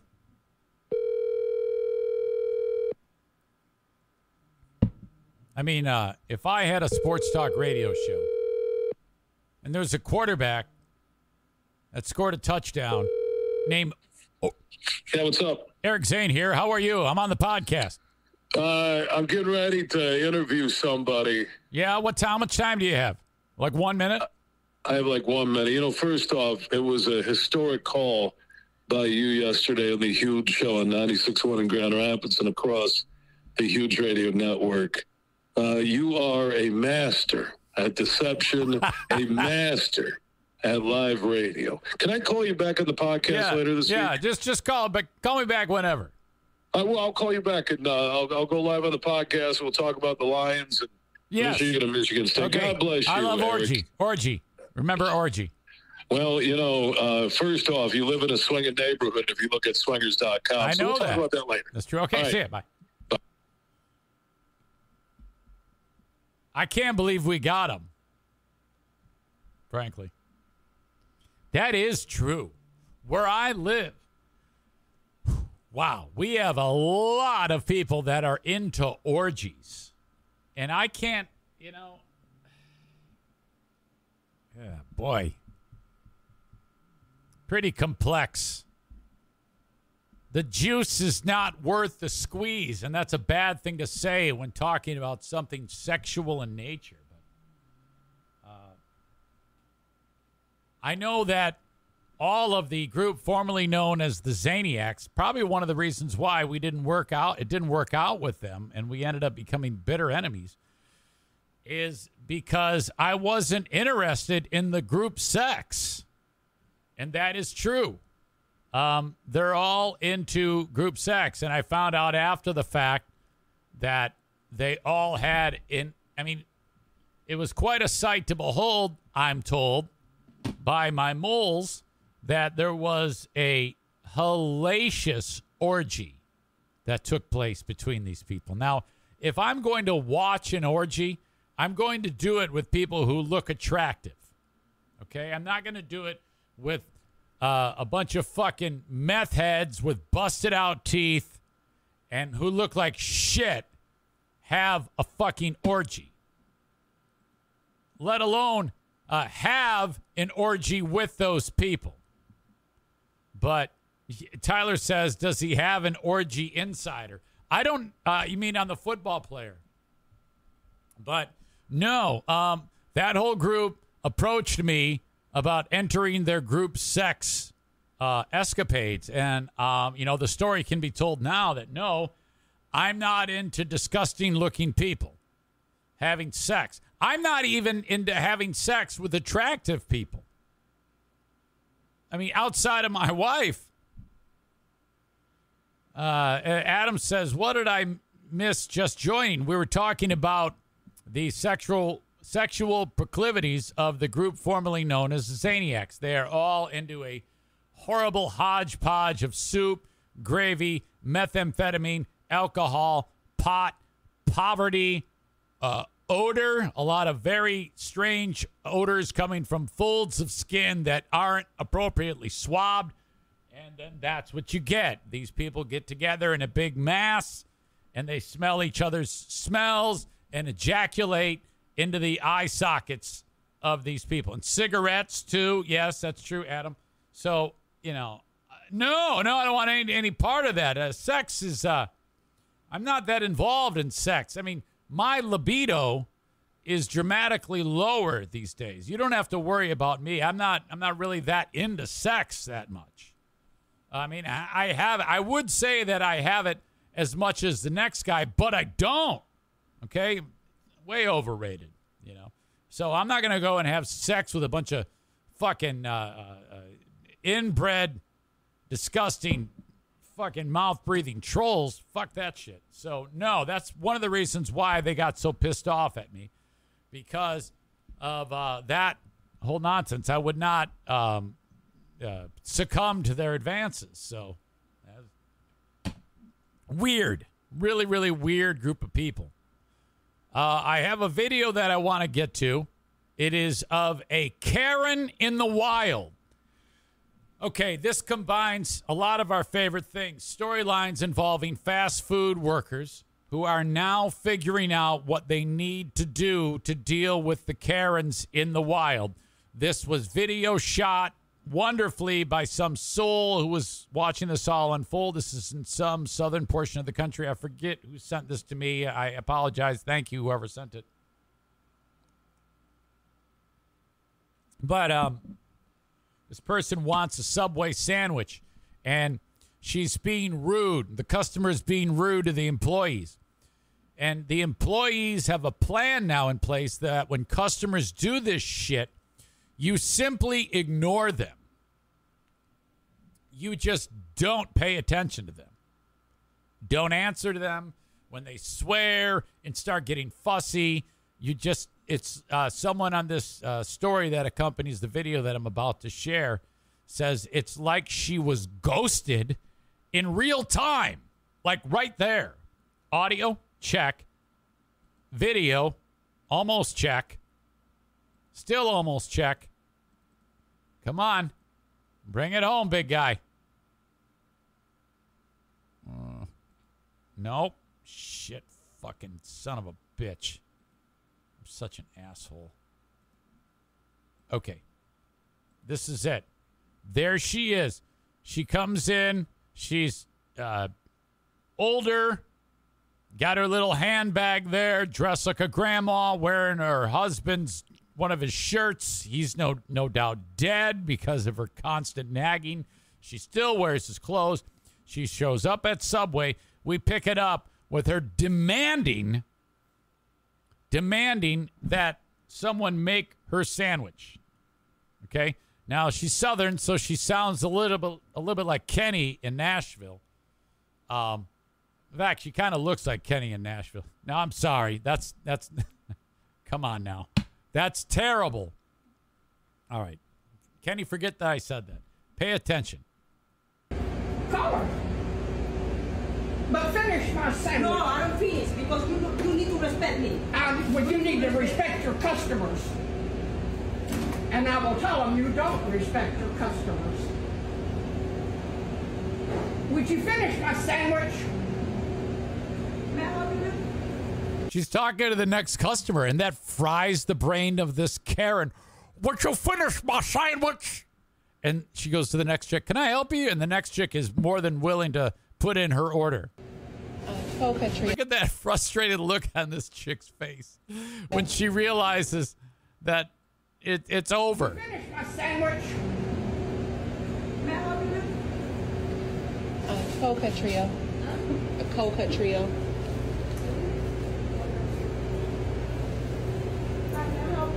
This all started because, well, I don't even know actually specifically why it started, but the video picks up when the woman was demanding her fin. I think it was kind of like, you know, like it is at Subway when they make the first part of the sandwich and then they move it on down the line, and the next person is supposed to pick up the next level of making the sandwich. I think there was only one employee working at the time, and so that caused this fat bitch to lose her shit.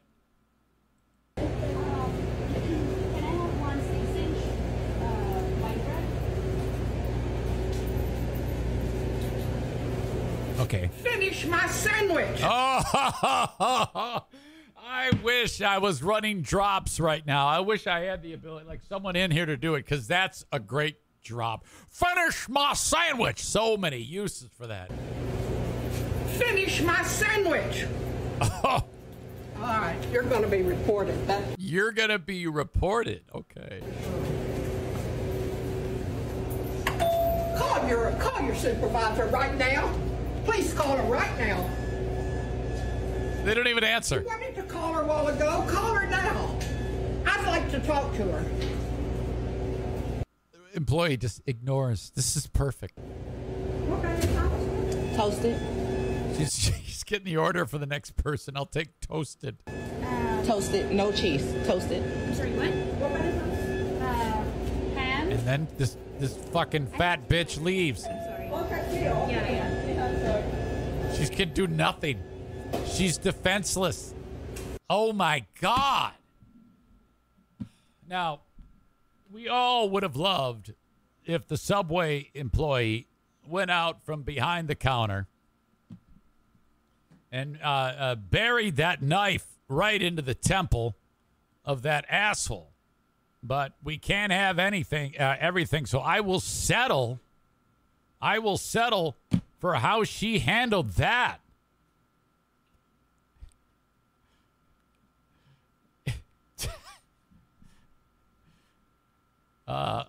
Tyler says, finish my oh, my back. Wonder what happened before this video. I think it was what I was describing to you.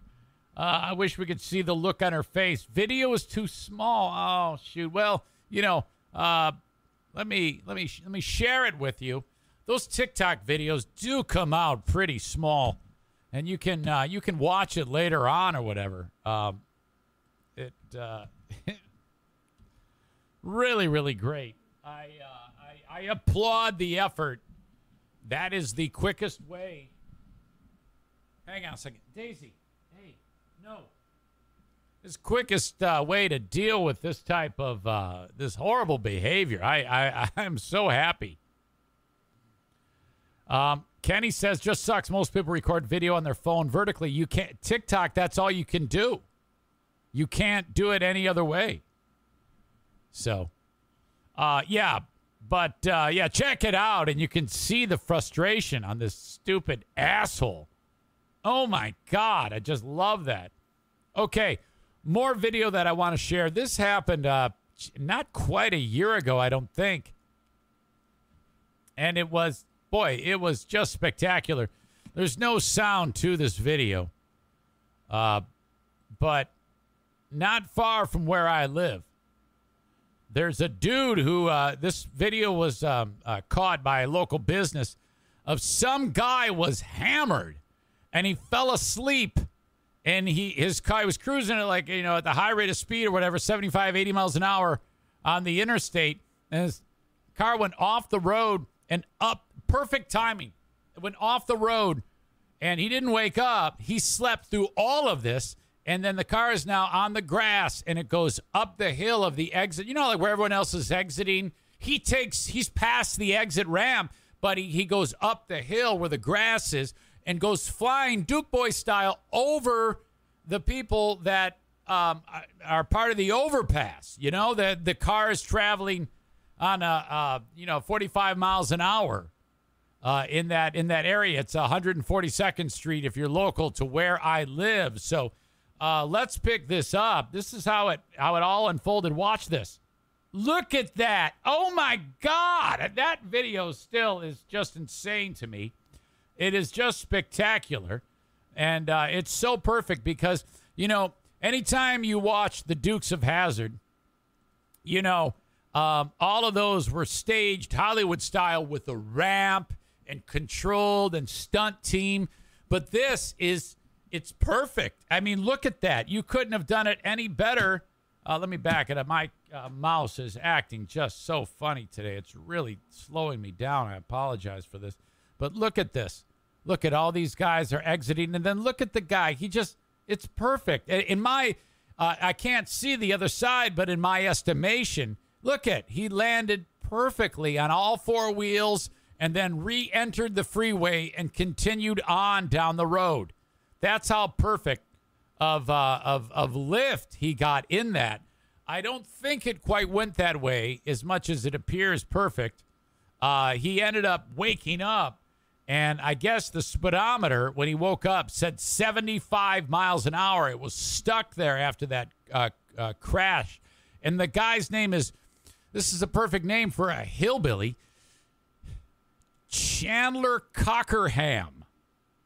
Chandler Cockerham was in court yesterday on a misdemeanor count of operating a vehicle, and he was with any presence of drugs.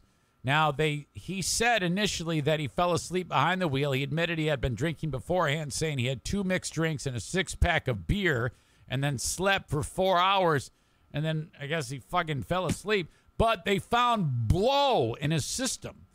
So, my God, if I am the attorney for Chandler Cockerham, I basically say, Your Honor, yes, all of these things we're going to get to the bottom of, but witness what he did here. I think perhaps the court could have some leniency after this perfect video has emerged of what happened to Chandler. I mean, my God. Jeez. Let's see. Can I get a phone number for Chandler? Can I get a phone number for Chandler Cockerham? I think this one's going to be tough. I've got an address. I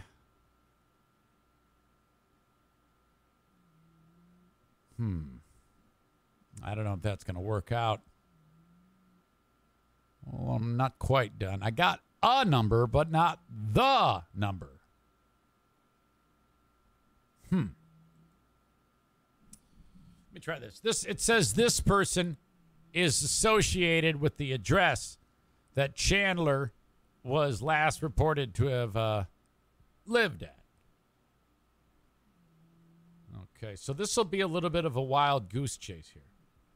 But that's okay because I love wild goose chases. Some of the best times we've had have been trying to find somebody. This is a person who may have this number is maybe Gary.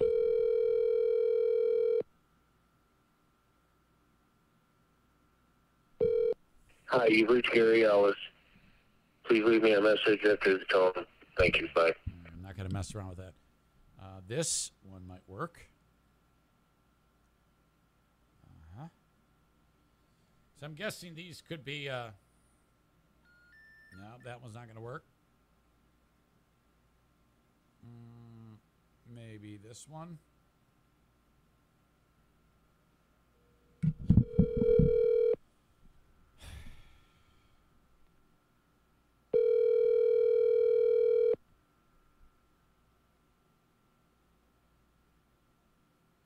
Hello? Hey, I'm trying to reach Chandler. Who? Chandler Cockerham. This don't sound like Chandler. No. I was trying to reach Chandler. Oh, yeah, you got the wrong number. Oh, okay. Hey, do you know how I can get Chandler? This is Eric Zane calling from the Eric Zane Show podcast. I don't have a way to get a hold of him. Can you believe that video? That was incredible. That was like my favorite thing I've ever seen. I'm a huge fan. What was? When Chandler jumped 142nd Street. Wow. Did you see that video? Yeah, I heard all about it, and I'm not impressed with it. No? Okay. Is he? Okay, well, I mean, the jump was great. I mean, the circumstances surrounding it weren't so great, but it doesn't sound like you're amused with any of this. I am not. All right, well, I have to apologize for that. All right, thank you. I don't want you upset. I'm kind of tied up right now. I understand. Okay, thank you. Oh, boy. He is not pleased. He goes, this doesn't sound like Chandler. I go, no, you idiot. Adam writes, Gary Ellis is the tennis coach in Allegan. I went to high school with his daughter.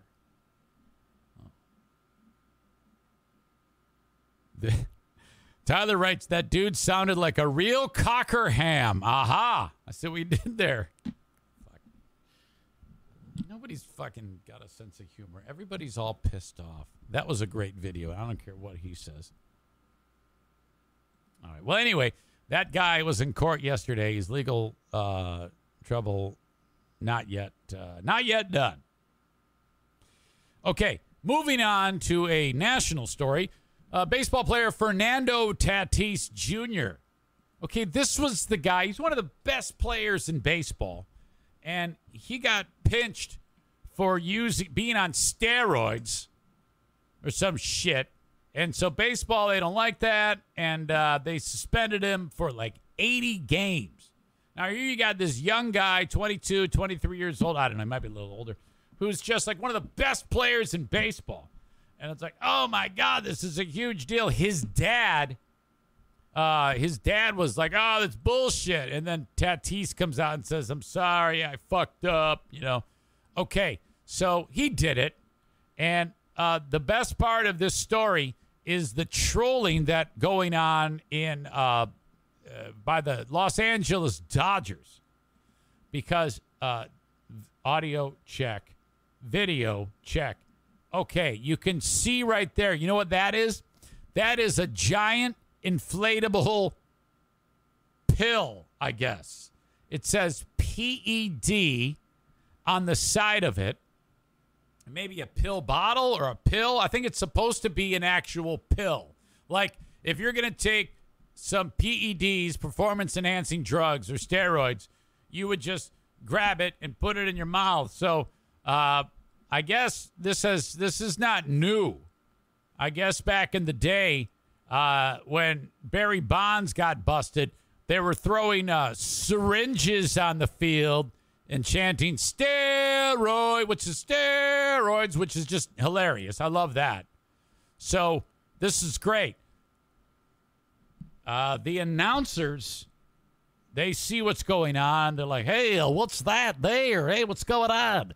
And then they kind of figure it out as the Dodger attendant, which is some lady who runs on the field really fast and grabs the inflatable PED, picks it up, and goes running off of the field to get it off as quickly as possible. So, what do we got here? Got me. Now they know. These guys know. But when they say, what do we got here? He goes, I don't know. You got me. That's baseball announcers speak for. We've got a fucking hilarious. Hey, what is that there? I don't know. What is that, Al? I don't know, Bob. That translated, that means hilarious fucking scenario. Here? Got me.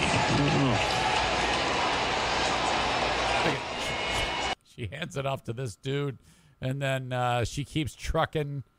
How about the fact that they make her dress up in like a baseball costume? How stupid is that? Baseball's stupid as fuck. Okay?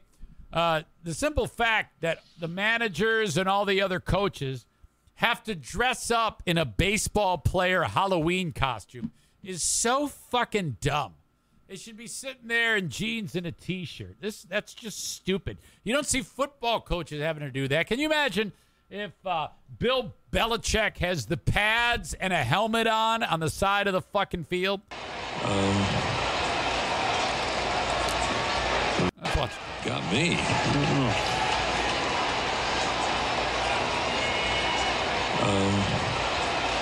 Just slapping five.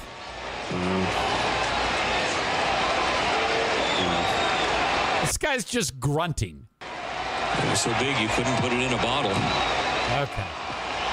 So you see, there's the joke. That was so big you couldn't put it in a bottle. So I'm guessing that guy is for the home team, the Dodgers. And so that's awesome. I'm glad it happened.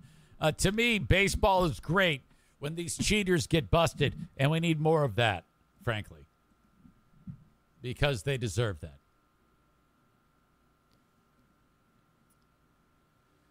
Aram says they have adults now as ball and bat boys.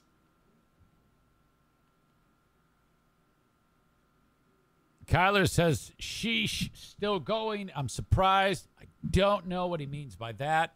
Shouldn't you be adjusting people's necks? Which reminds me, perfect opportunity to give you some echo and give you a neck crack. This is what you need to do. Hang on.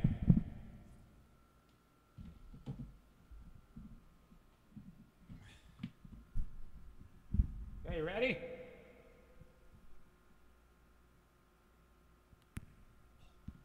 Oh, just one little one.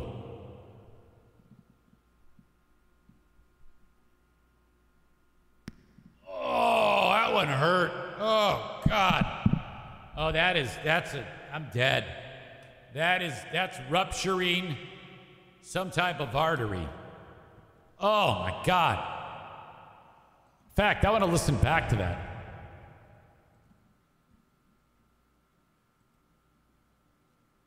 Pizza.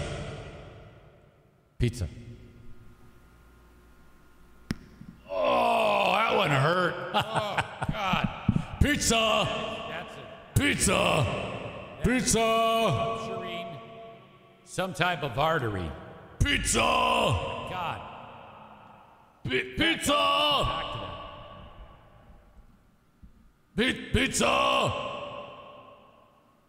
Pizza.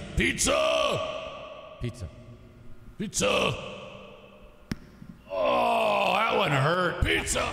God. Pizza. Rupturing some type of artery. All right, enough. It's too long of a delay. It needs to be less of a delay for that to work appropriately. A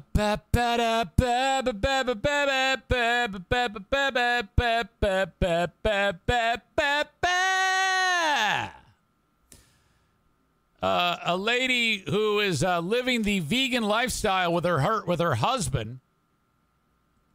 You know, that's one thing.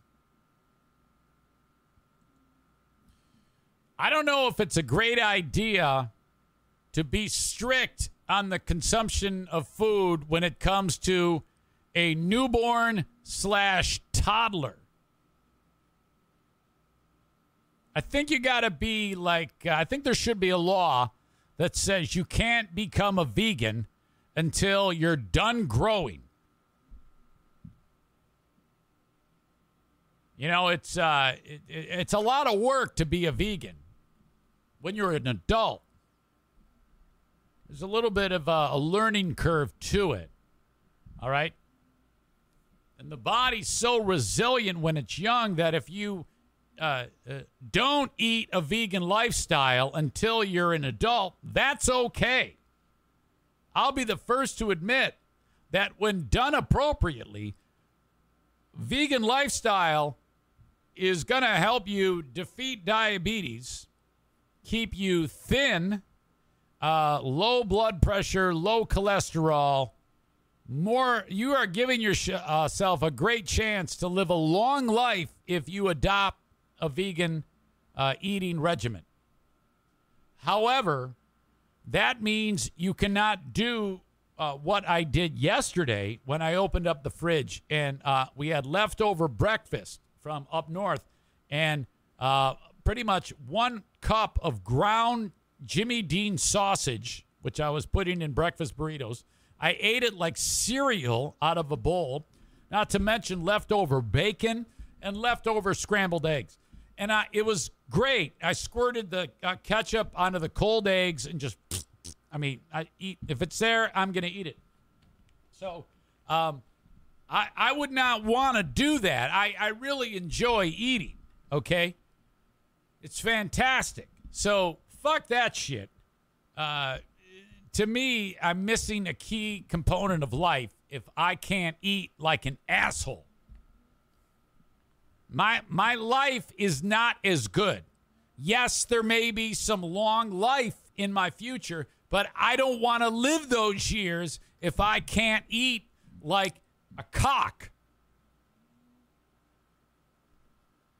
However, if you do that, I love it. I'm happy that you can pull that off. I am too weak to do that.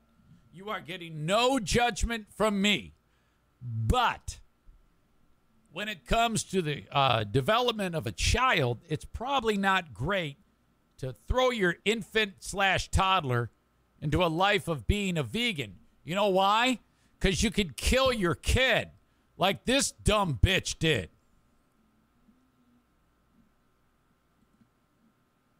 This lady right here did just that.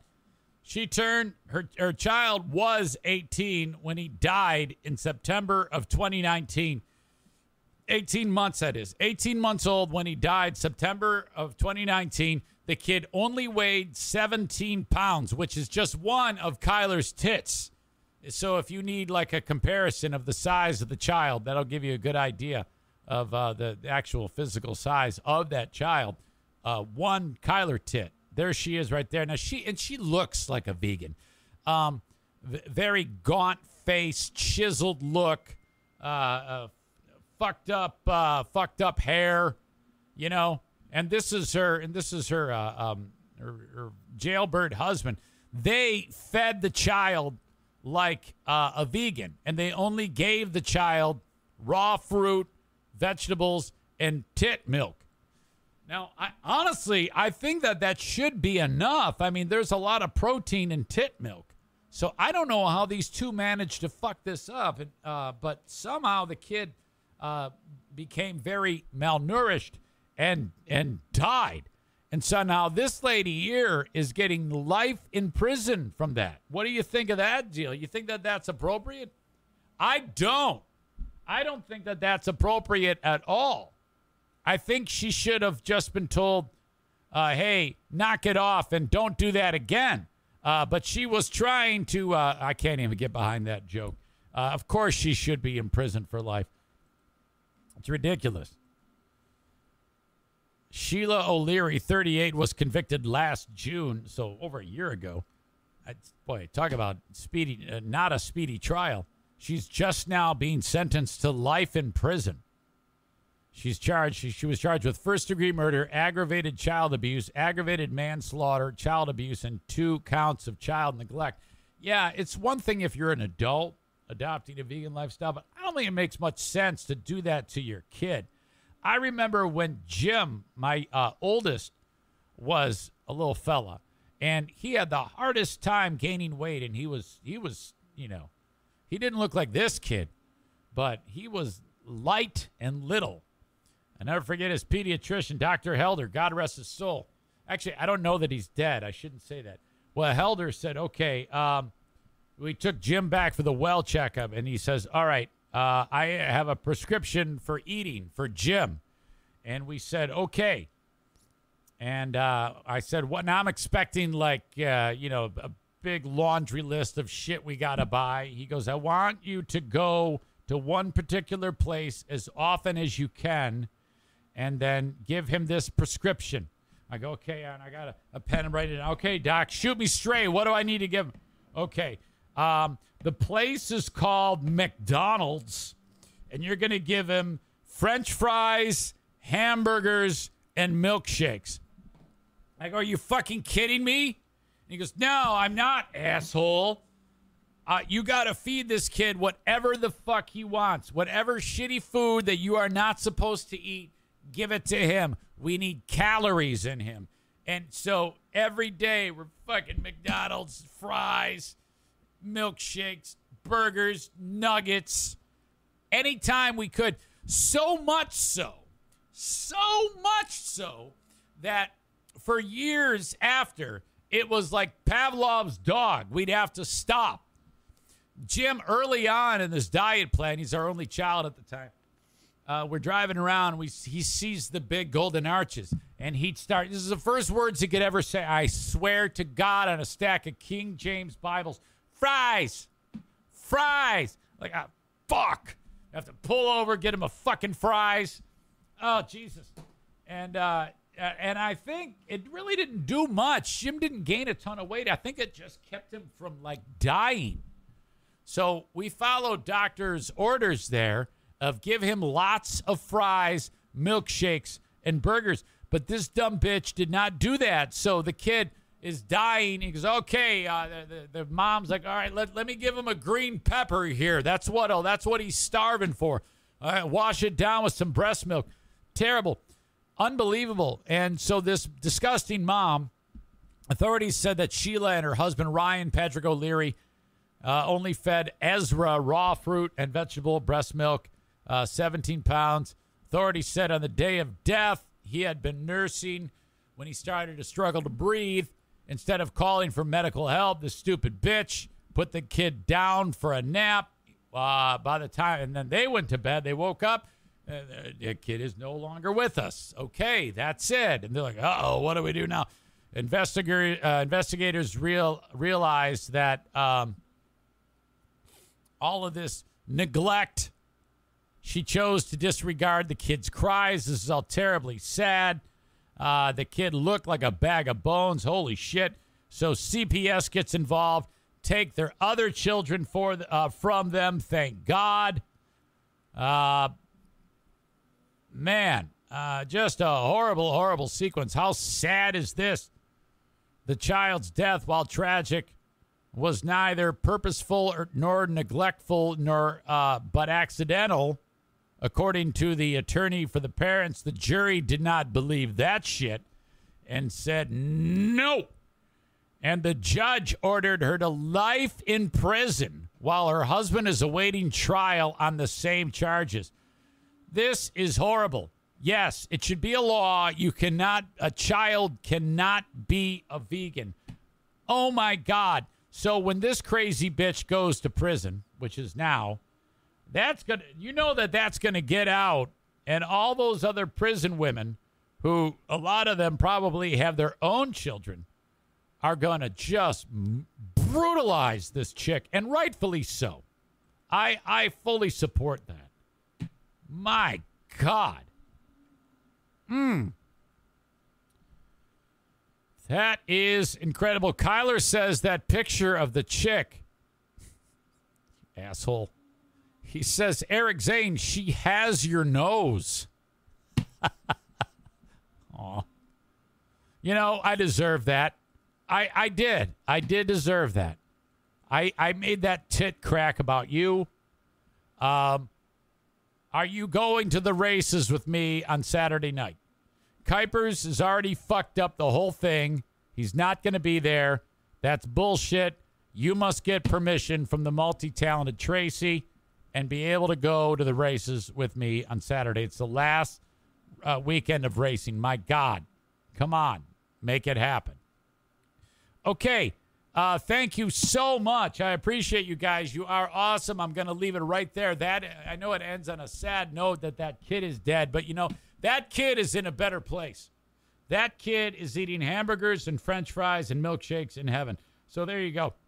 Some of you don't believe that. You think I'm crazy, but you know, believe what you want to believe. Okay, you are listening to Not the Best of, the Eric Zane Show podcast. You too can advertise on my show and get your message heard 80 to 100,000 times a month. That's what I'm averaging right now. You can be part of that, and it is amazingly affordable for you. Pick my brain, eric@ericzaneshow.com, and I will tell you how it works. Thanks to my friends at Berlin Raceway. Now, this week, they've got it off because the Berlin Fair is there. Go to the Berlin Fair. It's awesome, especially if you want to see people with busted out teeth who look like the missing link. You know, the carnies. Go see the carnies there. Hang out with those dirt people. And then the following weekend, we've got racing Friday and Saturday. The Super Modifieds are in town. I'll be there on Saturday. So get tickets for the Saturday event at Berlin Raceway by going to berlinraceway.com, paying your $17. The parking is free. 15 and under is free. Bring in a cooler with all your goodies in it. No beer, no booze. I'm sorry. No booze, no glass. There you go. berlinraceway.com for Saturday the 15th, my dearly departed mother's birthday. Thank you to Joe Martinez from A&E Heating and Cooling. No, he's not qualified to be the Ottawa County Health Director, but he is qualified to install your AC or repair it because you don't take care of it because you're stupid. 616-516-8579 for you dickbags who haven't taken the time to get your AC serviced and tuned up. For the rest of you, have Joe tune up your AC. 616-516-8579. Mention your old pal EZ. All right. More of Not the Best of the Eric Zane Show podcast. The Widow's Peak is looking very peaky. Hello to you all. The appliances, the cabinets in this house, as you know, are caked with whatever is on the fingers of the NFK. Sometimes food, sometimes feces. This is not a feces story, so that's good, right? I mean, who wants to hear? Well, actually, you know, I'm all for a good feces story. But it's no secret that the whole idea of when he's preparing food, the food gets on the fingers, and then though I tell him, I want you to wipe your hands off before you touch shit, it just doesn't connect. It doesn't compute. And I have a feeling that I'm getting close to having another eruption where I say, look, dude, we got to break this down and we got to solve this issue. You need to wipe your hands before you touch shit. The microwave, the refrigerator, the cupboards. If the coffee machine, if he touches it, it's a mess. The remote control, when he leaves the TV room and in the opportunity that I actually get a chance to hold the remote, I walk up to it holding Clorox wipes and then drape them on them and clean it off before I mean, it's fucking horrible. So I'm getting to a point now where I'm like, I think I'm getting to a point where I want to say something. And I had a perfect opportunity yesterday and I blew it. I absolutely blew it. Just kicking myself over this. Because I know you might think well, why can't you just go up to him and say, hey, look, dude, you always have food over. It's better. It has more impact when you can catch it in the act. He's like a dog. Like if O'Neill shits on the carpet and I catch him in the act, I can yell at him and then immediately we go outside. If he shits there and then like an hour later you try to have a talk with him about it, it doesn't work that way. At least that's what I was always told.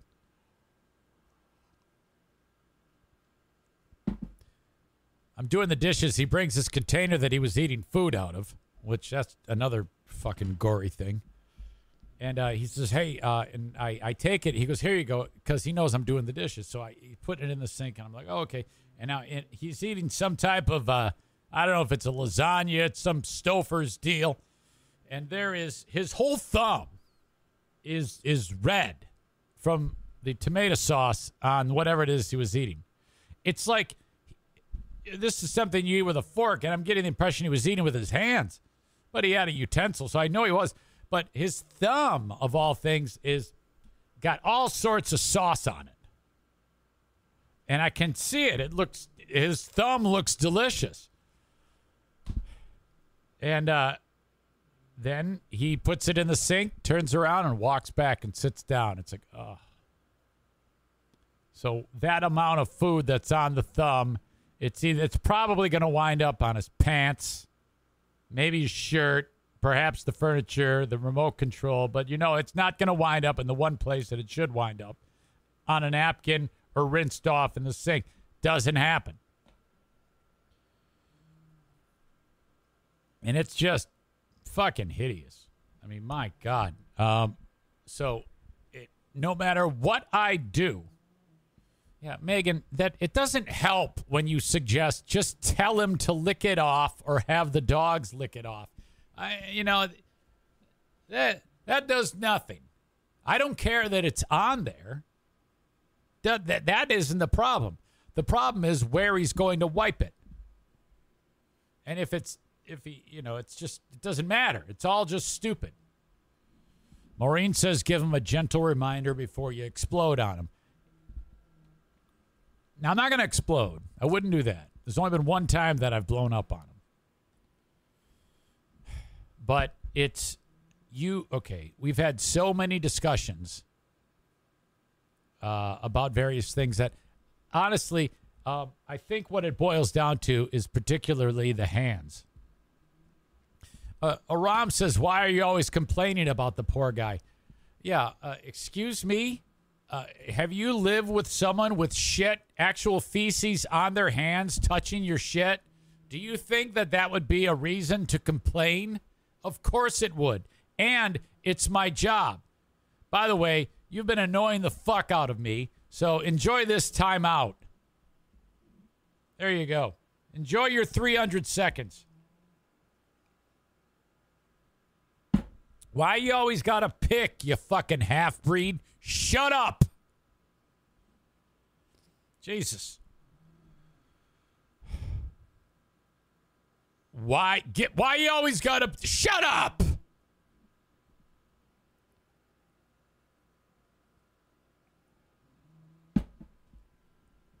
Maureen says, did you not just say you're ready to go off again? Yeah, well, when I go off on Kevin, it's basically... It's not like screaming at him.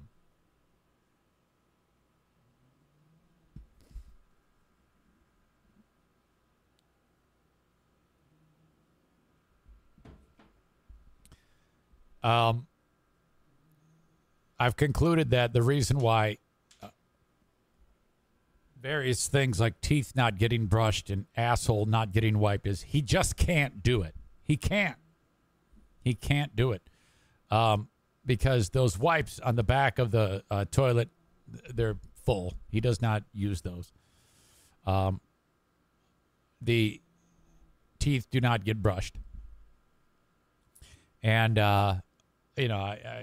I've had numerous conversations like, what's keeping you from doing that? Why?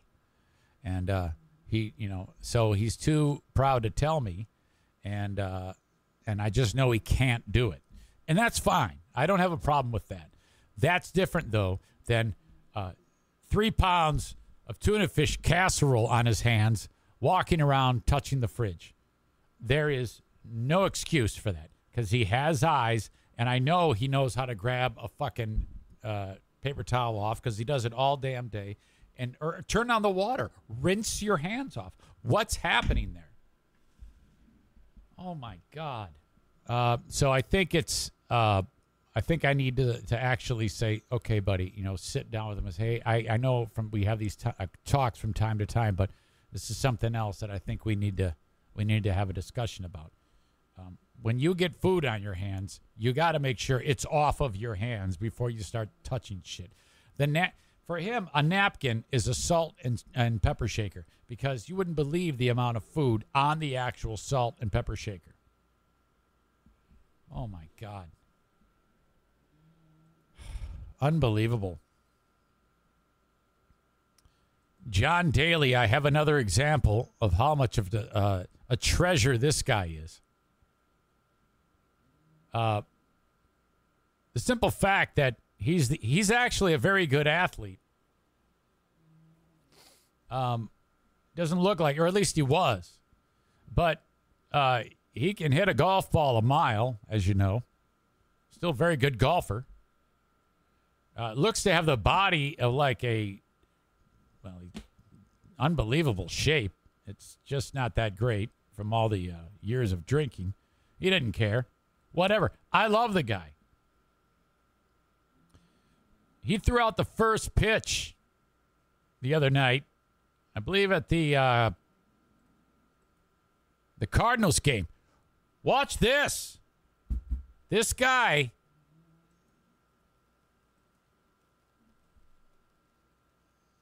Look at that. Look at that. Check him out. And then this chick. Oh, my God. Oh, that was horrible. How is it so hard? Daly, look at that. He throws it hard and accurate.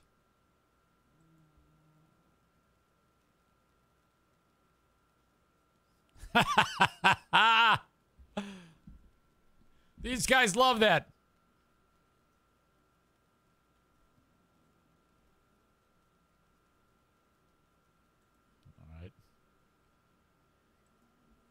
I think it's great. I love it. I'm telling you, he's a national treasure. John Daly. Fantastic. Okay. The Queen may be in some bad shape right now. Queen of England is, doctors are concerned as Queen Elizabeth II is under medical supervision right now. Family has shown up at the hospital. They're checking on her. And I don't know, she's 96 years old, for God's sake. So I don't know. Buckingham Palace announced today that she's under medical supervision at the castle. Following further evaluation this morning, they did not specify what was causing the concern. The royal family added that the Queen is comfortable at the residence. She has had to miss some celebrations because of health concerns. Earlier in the week, she accepted the resignation of Prime Minister Boris Johnson and then met the new Prime Minister, Liz Truss. I didn't even talk about that. But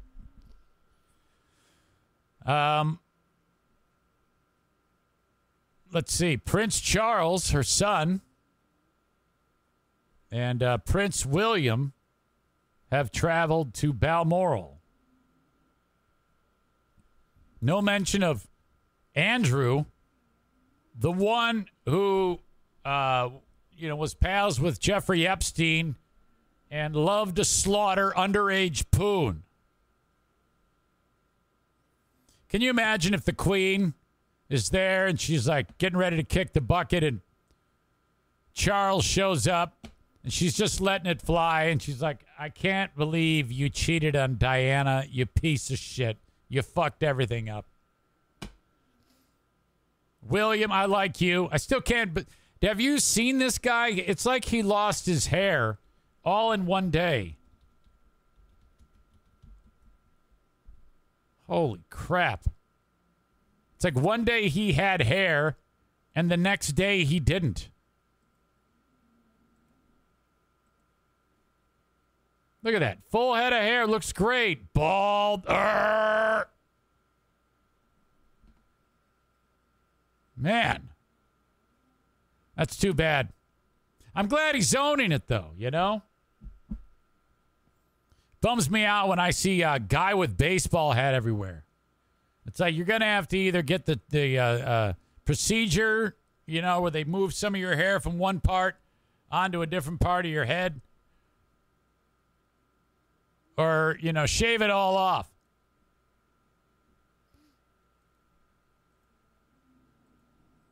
So William, he's in good standing. And then Kate Middleton, that's the, what is she known as? The Duchess of York? I don't even know. But then you got the kid, the redhead, Prince Harry. He's not a prince anymore, right? Didn't he say, eat shit? This guy, this is a bad move on his part. His whole deal when he left the monarchy, and I forgot his wife's name. She's the chick that she doesn't. I didn't even know she was black. I just know she was hot. But anyway, they came back to the U.S. and started a podcast, I think, of all things, which is all stupid. We don't want our royal duties. But the Queen canceled a meeting yesterday, and we shall see what happens here. She married her cousin, Prince Philip. I wonder if this was like a second cousin thing. Because if you marry your first cousin, you're at risk for having kids that have all sorts of birth defects. I'm too lazy to look it up, but she did marry her cousin, Prince Philip. He's dead. So if she dies, Queen Elizabeth II, the Queen of England, she is the longest running member of the monarchy in the history of Britain, ruling longer than her great-great-grandmother, Queen Victoria, who reigned for 63 years. If the Queen does, in fact, kick the bucket, that means that Charles is the king, I think, right? Isn't that how it works? Now, I was doing a little reading on this. basically the monarchy doesn't really have a say in day-to-day operations. It's primarily ribbon cutting, I think, isn't it? I mean, if you were to go back and read about the history of England, when they kind of got away from that, I imagine that was awkward. But there was like a British and English or a British Civil War that happened in the 1650s, 1660s. They've had more than one. Oops. All I want to do is stand on one leg, and my headphones are getting ripped off. So if that's the case, if she does happen to croak, that would mean that Charles is the king. And I don't know how long that guy's going to live. How old is he? How old? He's got to be in his 70s.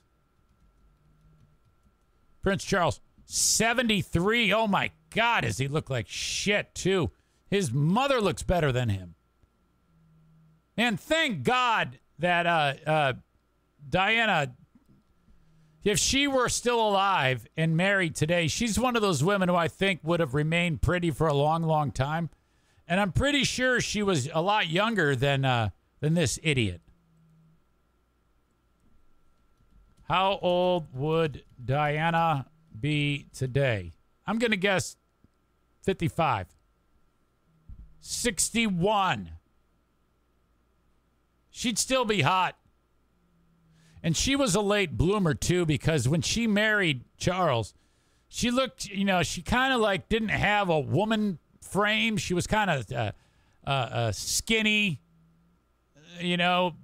bird chest, looked like olive oil. But no, I mean, as she aged, she looked fantastic. This is supposedly, if she were alive today, this is what she would look like. Right there. See, I still think that's attractive. But as you guys know, I'm into old women.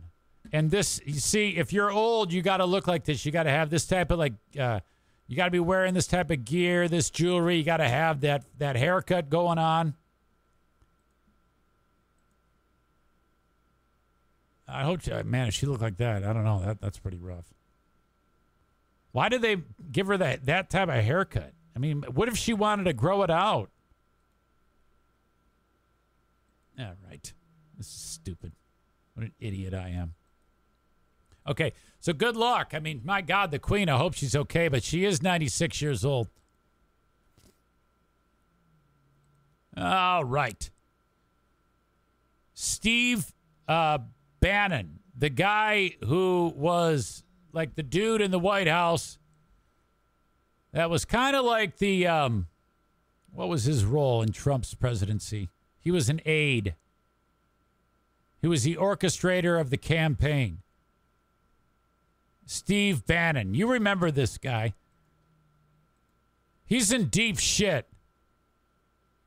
Now, what he did during, at some point was he came up with a charity where he encouraged morons like the Deniacs to send money to build the wall, the southern border wall. And he said, all right, we're going to raise money. We're going to build a wall. We're going to keep those scumbag Mexicans out of here. And all the morons that used to listen to this show gave tons of money. The people that used to listen to this show and people like them, like everybody around me where I live, gave tons of money to this piece of shit to build the border wall. And then he went ahead and spent the money. And he was going to be indicted on federal charges. But the day before Trump got out of office, he pardoned Bannon. And I don't even think he had been charged. I think it was kind of like the pardon where it was like, I know you're going to get in trouble because you're a fucking thief and a criminal, but I'm going to pardon you just in case. And I guess that worked. However, that has nothing to do with state charges. And Bannon's like, bullshit, you can't do that. And they go, no, it's not double jeopardy because these are state charges. This is not a federal charge. So the state of New York, they are accusing him of this exact thing. And they're charging him with money laundering. So this is awesome. This guy is a piece of shit criminal. And he's going to pay for that. Now, Let's see. He arrived Thursday, 9 a.m. to turn himself in. He says it's all political, trying to sway the vote in the upcoming election. But in 2020, agents pulled Bannon off of a luxury yacht off Connecticut coast and arrested him on charges he pocketed more than $1 million in wall donations. Prosecutors say he bilked investors who were, well, stupid and tricked into thinking all their donations would go toward the border wall project. Now, let me just say this. I don't blame Steve Bannon for doing this. In fact, if I knew that I had brainwashed an entire portion of the population into believing this nonsense, and they're so stupid that they're willing to give them money, I would say shame on the morons who fell for this bullshit. And, Steve Bannon pulling off the grift. I don't know yes, he's a criminal, but these are stupid, stupid people who deserve to be grifted in the first place. Okay? Because they're all racists and scumbags who need to be parted with their money. So who gives a shit? In my world, this is win-win. Steve Bannon's going to wind up going to prison for a long, long time. And morons who are probably racist, who wanted to build the southern border wall, they're out tons of money. So this is all great news. Prosecutors say thousands of investors were tricked into thinking all their donations would go toward the border wall project. Bannon instead paid a salary to one campaign official and gave the rest to himself for personal expenses. Oh, my God. While the wall Bannon's group proposed was to be built on the U.S. southern border more than 1,000 miles from New York, Manhattan prosecutors have jurisdiction to pursue charges against Bannon because a lot of the donors lived in New York. This is great. Actually, he did have federal charges put against him. He had pleaded not guilty to the federal charges, but everything was dropped because Trump pardoned him. It goes to show you here. This is the guy that half of the country wanted to win the election. The one who pardoned the crook who took the money from stupid people to build a border wall through the private sector. My God. That's great. That's just great.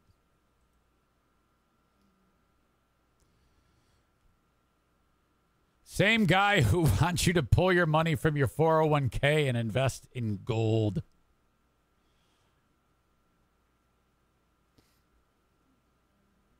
All right. I think Aram's got to be back by now. Aram, where are you?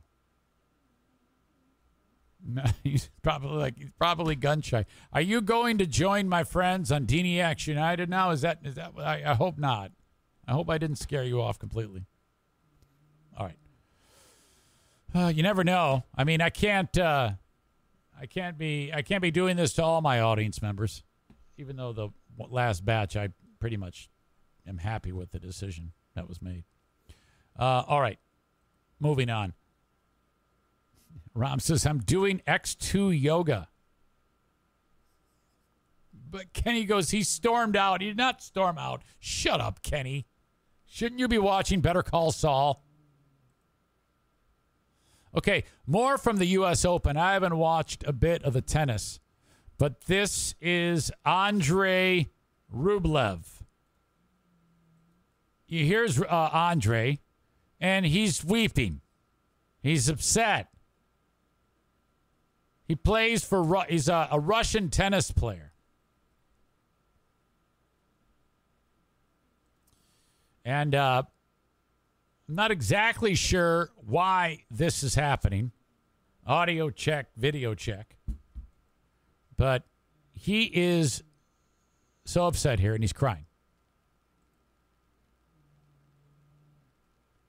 He's even biting the tennis ball. And they're not clapping for him. They're clapping for his opponent, I guess, who just beat him. I don't know.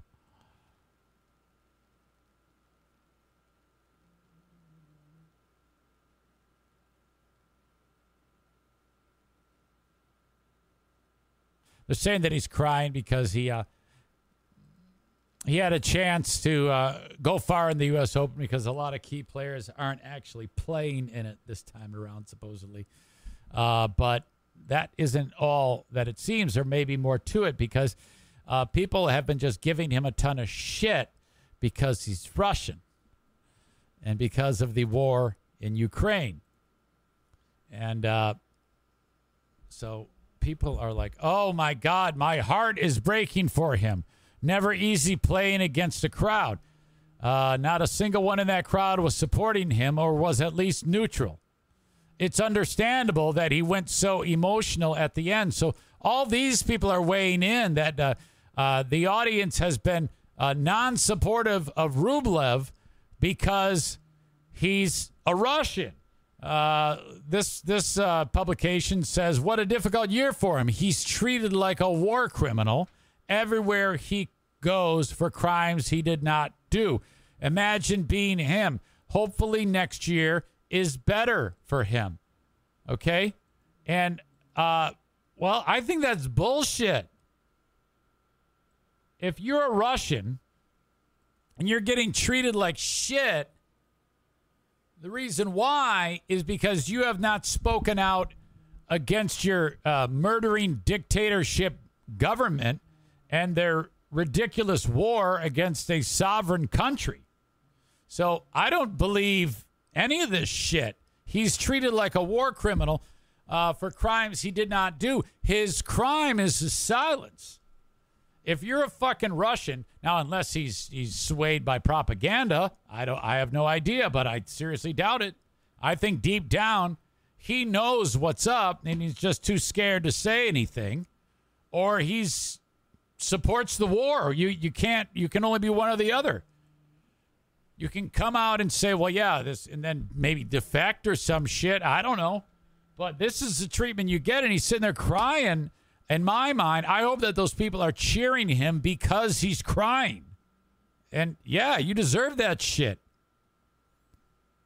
This person says, I love Rublev. Loved him for years. It's hard seeing him like this. Shows how much impact governing bodies and tournament directors can have on players. He's been blamed for his country's actions. Been banned from a Grand Slam, had his flag removed, lost ranking points. Stay strong. No, stay weak. Fuck this guy. Who gives a shit about him? That's bullshit. I'm glad it's happening. They should have started fuck Russia chant or something like that. My God, tennis is a bunch of weak fools. You had that clip earlier of, whatever the fuck the Aussie's name was, having a fucking meltdown right on the court. And then this crybaby, shut up. My God, you're playing in the U.S. Open. Maybe if your country would stop killing kids and blowing up hospitals, or at least you stood up against them, perhaps they would support you. You have a great opportunity right there. Don't screw it up. And he, of course, did. Okay. Have you been following the story of the politician in, I believe, Vegas, who, oh, my God. And I'm not hearing, again, this is another example of whenever somebody says, Zane, I can't believe how much of a libtard you are. I am not a libtard. But this is barely being mentioned because, and the reason why it's barely being mentioned is because it's a Democrat doing terrible things. Okay? There is a reporter for the Las Vegas Review-Journal named Jeff German. And his investigation, for quite some time, his investigative reporting, has led to him saying quite a bit publicly, writing stories and articles, investigations about Clark County Public Administrator Rob Tellis, who was a Democrat. Tellis had been a focus of German's reporting about turmoil, including complaints of administrative bullying, favoritism, and Tellis's relationship with a subordinate staffer in the county office that handles property of people who die without a will or family contacts. So sounds very intricate, but to that local area, I'm sure it's a big story. So this reporter, this Jeff German, had been doing some diligent work on Clark County Public Administrator Bob Tellis. Well, all of a sudden, people at the Las Vegas Review-Journal are like, hey, where's Jeff at today? I normally see him by the coffee maker. Where is he? I don't know. I haven't seen him. I haven't seen him in a day. Where the fuck is he? I don't know.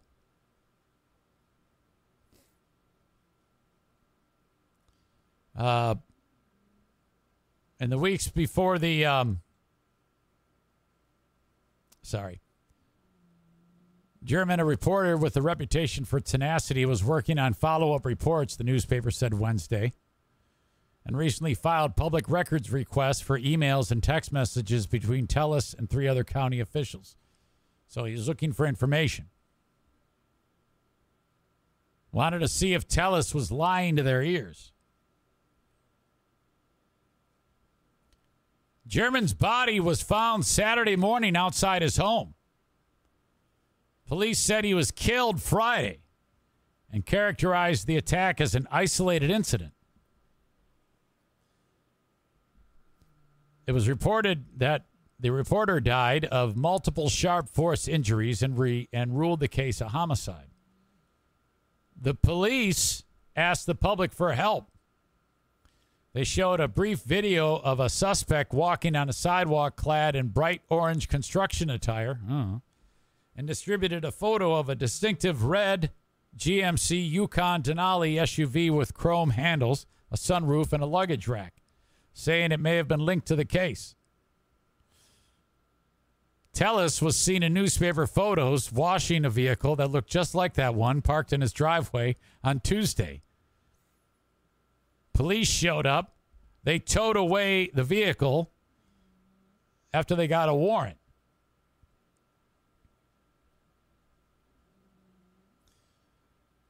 Police have now arrested Bob Tellis and identified by police as the suspect, the guy who stabbed the newspaper reporter.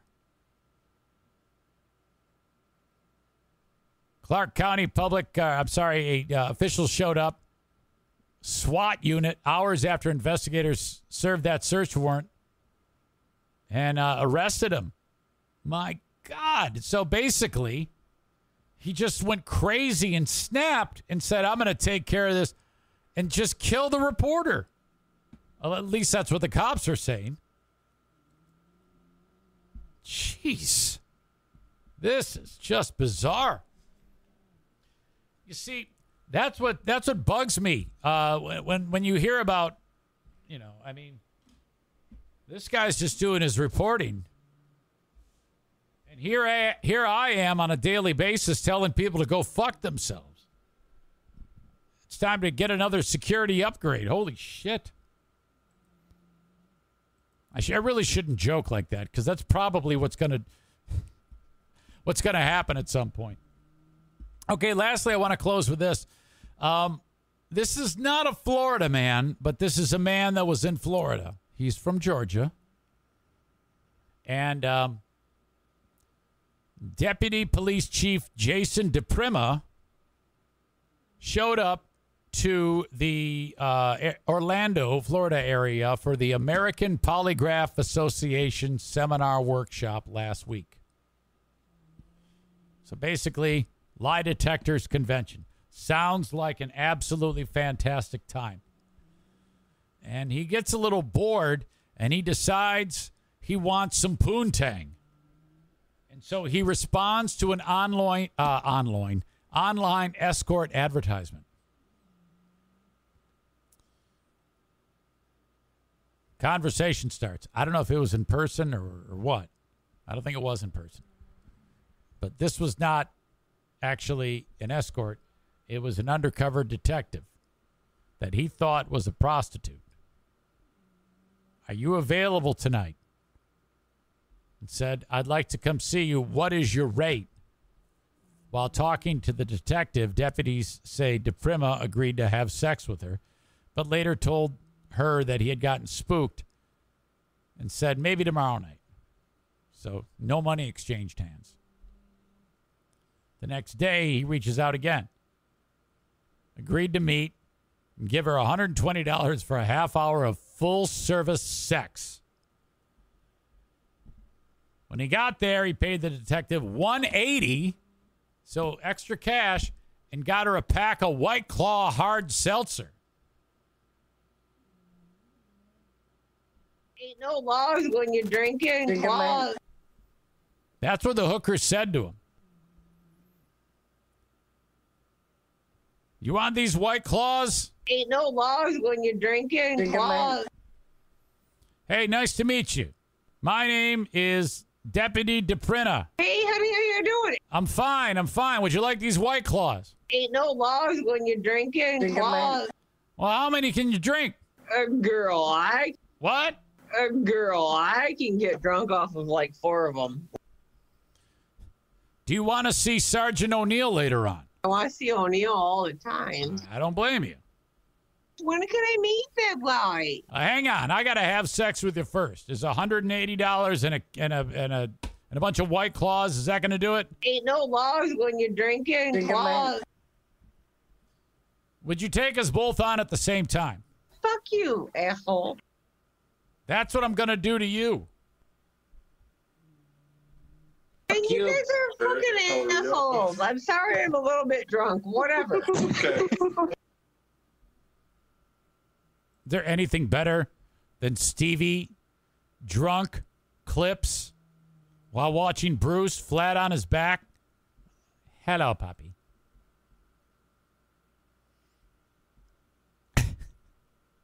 All right. So anyway, well, as you can probably figure it out, he ended up, he brought her the $180 and brought her the claws. Ain't no laws when you're drinking. Laws. He was arrested and charged with soliciting a prostitute. He was taken to the Polk County jail. Was later released on a $500 bond. The Sheriff's Department in Polk County says the arrest is part of a human trafficking sting. Police Department confirmed in a news release that DePrima has been placed on administrative leave while they conduct an internal investigation. Yeah, you know, it doesn't matter about the charge. It doesn't matter that you lose your job if the guy's married. If the guy's married and if he has a family. You know, I mean, I'm going to be honest with you. If I'm single and no one loves me and I have no family and I get busted for being a John, I don't give a shit. It's not the end of the world. No big deal. Okay? The bigger punishment is the loss of family status. Just getting your ass chewed out, especially if you have like got kids. How much they're going to hate you for that? I think your goals need to be simple when you're a husband or dad. Try to be monogamous. Stay monogamous. And don't make your kids hate you. These are very simple rules. If any of your behaviors make those things a possibility, like losing your monogamy or having your kids hate you, you should avoid doing that. It's going to help you out in the long run. My God, what an asshole. Kenny says, what happened to my drunk clips? I don't even know if I have those anymore.